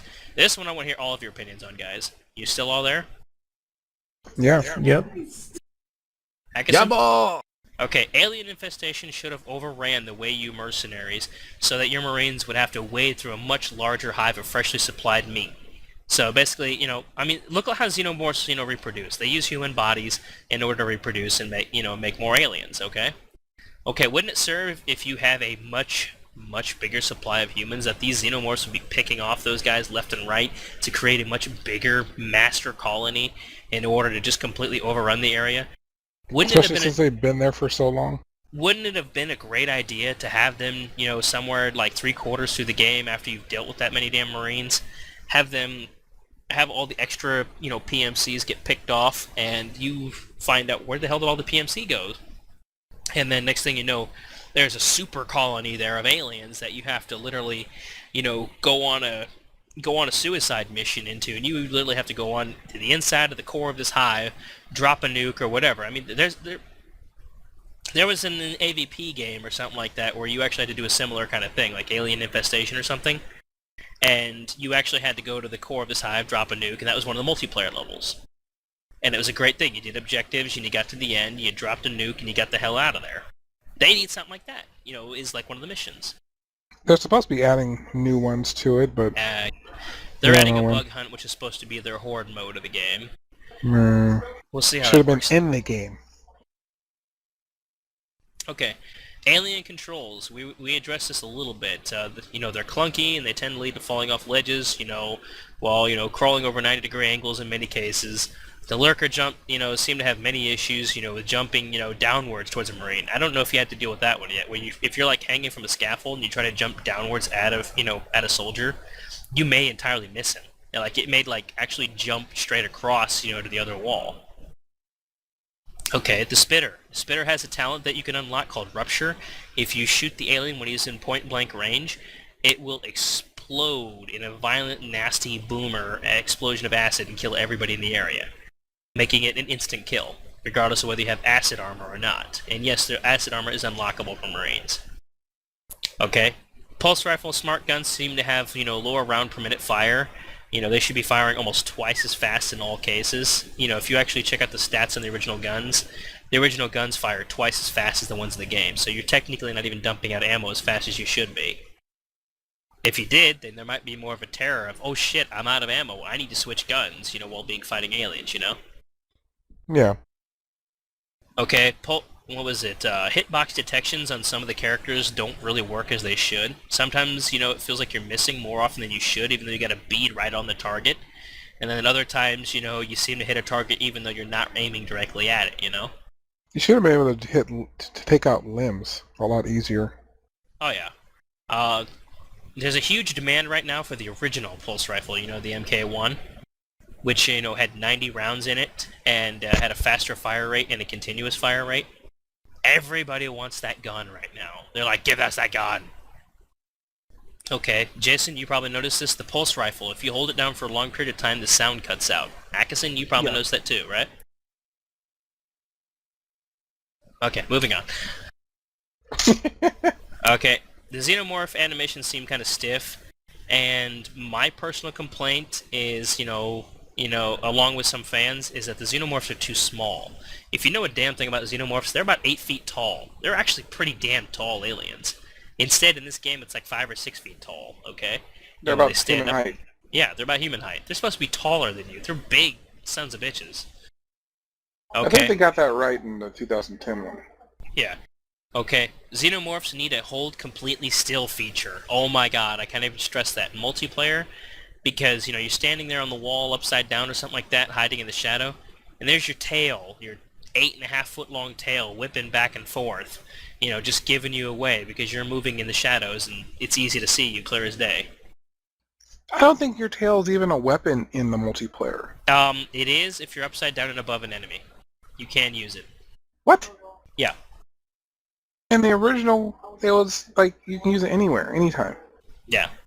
Also, if you're a soldier, if you run up to an enemy, you can use your tail to do a hurricane attack and basically, kill everybody in the area instantly. It depends on what species you are. If you're a lurker, then it's a sneak attack. If you're a soldier, then it's an actual weapon. You see what I'm saying? Yeah. Anyways, let's bring this to a close, guys. Okay. Okay. To all the parties involved with the creation of this game, at the moment, I have personally decided to swear off pre-ordering of any games from now on, and I'm also boycotting Sega, Gearbox Software, Timegate, Nerve, and Demirage until the game is overhauled, revised, or patched heavily, or redone. I won't hold my breath on that, and I strongly encourage other fellow gamers who have managed to sit and endure our long as hell audio rant that we just kicked out here to do the same. Getting money back is not the issue. This is the principle of the matter. If the crew tells, the public, that the game's going to be a certain way, we expect it to be that way more than 30% of the damn game. Okay? a demonstration or technical demo should never look better than the final product. In graphics, storyline, character development, and overall design. It looked better in every single way. This demo was a fabrication, simply to get pre-orders, then, to get week one sales. And, it's kind of a shame, for all the people who got involved on that, for Foolish Greed. They had a lot of potential to be quite possibly one of the greatest sci-fi shooters of all time, and they basically just canned it. They just made a terrible game that was meant to be a AAA title and turned out to be a triple F flop. And I don't even know what to say about that. I'm disappointed in beyond all ways. And that's what I can say about that. You guys, want to learn more? I've made a 4-page rant on this that you can look up on Gearbox Software forums, Timegate Software forums, and Sega forums. And I will also encourage you to check out our Twitter, Facebook, and whatnot, and go from there. And I'll post the links with the video. I think you should put links on the bottom of this as well. Boop. Oh, I will. I'll post links to everything, and Awesome. Check out our Tumblr, check out our Facebook, check out our our Twitter or whatever the hell that thing is. I don't even know. Twitter's whatever. And We have that? we have that. We're moving up in the world. Anyways, closing thoughts and suggestions, guys. I've said my piece. SDK, please. SDK, please. Can we have some more? Go play Black Mesa. It's game over. Game over, man. Nice. No, that's about it. I've said my piece. Same here. Black Mesa. Go for it. It'll clean your mind. And this will be officially the longest Rantech radio that you're ever going to hear. Yeah, right. I hope that some of you can stomach a rant this long. If you can't, whatever. If you guys actually made it more than 15 minutes past into the video, I send my greatest appreciations to you, my greatest respect. Thank this you. This is the mother of all rants. So please subscribe. Subscribe. Share us with other people, and if you can find somebody who's willing to do video work for us, please, by all means. I will be more than happy to throw them in as a voice guest, on the show and let them say whatever the hell they please, as long as they're willing to do video work for us. Thank you very much, and good night. Night, everybody. Good night.